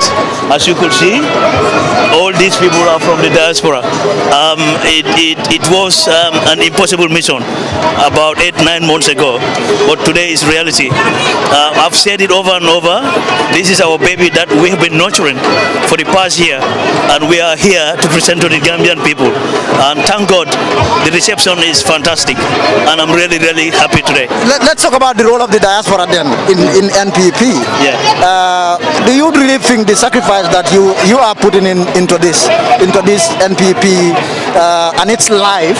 Yes. Do you think it is really worth it, leaving all your work, everything, your time, buying your ticket, flying over to the country? I mean, I don't understand. MPP is a party which our objective is going to be here to stay. Not only for winning elections. We will be winning elections, and it's going to be part of the mainstream political parties for the Gambia. This is a party that has been established on strong structures and is full with intellect. And we are here to make sure that we put this party beyond every other political party in this country and pass it on to our offsprings to come. And as chairman of the NPP diaspora, how popular is NPP in the diaspora? As you could see, the diaspora community is vast, and I've got about 100 people plus who have paid tickets to come and attend this occasion. NPP, we don't make noise. We work on our structures, and we believe this is the time to work. And we are not politicking yet, but the diaspora is very popular. I mean, the popularity of NPP cannot be measured by the Facebook or social media activity. We know what we are doing, we know what our party leader is doing, and we are there waiting for the right time, at the right moment, and to come out. And this is a manifestation of that, if you ask me. So MPP is very, very strong in the diaspora. I can tell you for that. Starting from France, UK, to the US, you name it, all the way down to Dakar. The diaspora is very vast, and we have representatives and set of structures in all these countries. Lamin, yeah. Mr. Demba, thank you. Thank you very much. That's Lamin Demba, the chairman of NPP diaspora. So this is the NPP diaspora perspective. Those that are in the diaspora, but then yet they left whatever that they are doing in the diaspora and then came. So we'll just take a few more comments. We'll take a few more comments, and then we'll leave it at that. Assalamu alaikum. We'll start with you. Madat later. Todima. Tenendur. That's the great Tenendur. Jalima kamen jamu. If I'm born in diaspora, inata kanama be president wala bengoto. Imu NPPD. It first of all, it is a monofono. Lamor lale, waran jibe lale. Member den nimbi bengola. Bi kay mbafala jubir lal be ko assalamu alaikum wa rahmatullah. Ka foy dorong bi ala tento da manne bi jang ne pavillon to jube dula bebe farin ne duma momin bije malong no man si amil be santot bantam mo fo because mol be farim bantale foy be mol dane kam prier dayele du mol man dunno foka ala tentu rek because ñing akontano waratale malom ba adanta dang mune atinna tolier president Kano because president Valentin Dolma Kano barator bulata mol kono men ya Kano mune ila Kano ka president Kano na rañade yalong Kano mu fenete mi yalong akabo alala ya andu man saya mu fennete min ka bo alaya so ñim fem fulol e ka futale woto kumi mbo ñama alale Adama Barrow sindi mansa yala andung akonala mansa sindi fon nga noma woto wo kamala ala kuluwo kan anala daji ka kendo kan aning ala bankola la fo kan wala entel fanal la findala abe do ko min fanana ba num barala la bake because mbe ngaje la abe do ko min na woto mbe ala tentulala nga annabi je ala support be Sweden nyaade la de president Barrow mo jamala bi jaba mel laftala fo abe nyaade Sweden nabi je amansia because intel nganna on chapter sutole andum katalal le bije mashallah ibe ka katale je dal nabi je amansia Barrow drong ora ko baake tas ka du e bado nga yal fanang nyirinka ale ko maklim fo je don todima ndeto mu die njayleti da boda na minto okay let me speak Wolof of course yeah we mun nga was okay di yo fa quoi die njaylati da mangi joge Germany ñew rek pour fekke nak launching bi tay di support president Barrow be December 24th ñu gis na yobbu ne ko State House fala ko yenen 5 years da mo tax nga bëgg president Barrow lutax ma support president Barrow lolu mom neex na tontu yaangi ni li nga def ni mënuñ ko wona am li lañ doon xex liñ doon xex moy ñu delo wat démocratie ci réew mi te lolu am nañ ko nit ki lo am amulo jaama rek neexut te jaama ji rek moy number 1 te am nañ ko rek lolu rek sax tax na support president Barrow te dama ko support ci coalition bi te dama continuer support ko be kerak December 4 lolu tax may ko support nak president Barrow support be sambe naka la mel jaama ne support be sam am na fa doole nak am nañ support be jaama ni tamit waaw man may vice chair lady bu jaaman chapter bi waaw jërëjëf thank you assalamu alaikum wa alaikum salam tur bi man Rabi Nene Jallow you where did you come from I come from England Angleterre nga ñew teewe what can you tell us lan nga mëna wax ci programme man de suma teewaay tay president Barrow moo tax buga president Barrow buga NPP buga Gambia moo ma fi isi tay waaw programme bi tay yow nga ko gisee programme bi mom xana ne bi ko ñu nekk ci biti ñew oppa ñu nekk ci biir stadium mi fees na tep from 4 corners of the country and the diaspora deka bo halat ci diaspora bi ñepp ñew nañ we are 83 of us and we didn't count the rest we are here we love the president we love him so much that's why we here yow president bi lan la jaral lu nekk la ma jaral daf ma jaral fay pass ñun ko fi gis ku nekk ya fayal sa bop pass ken fayalu ñu suñu own pocket lañ ko jëlé buga suñu president buga suñu deka bo ñu fi indi ten sopa NPP jërëjëf Lamin thank you so that is some diaspora perspective there. So this is going to be what we will bring you from what some of the people who traveled from all parts of the country to come and attend this event. Some of the things that they are saying. We spoke to Lamin Demba, the chairman of NPP who lives in UK, and he is saying that NPP is quite popular in the diaspora. So that will be that for now. You stick with us. We'll bring you more case-by-case coverage of this event. President Barrow, I understand he left Banjul. He will be here soon. So this is going to be an evening event. But you stay with us. We'll bring you all what is unfolding here today. Thank you. You stick with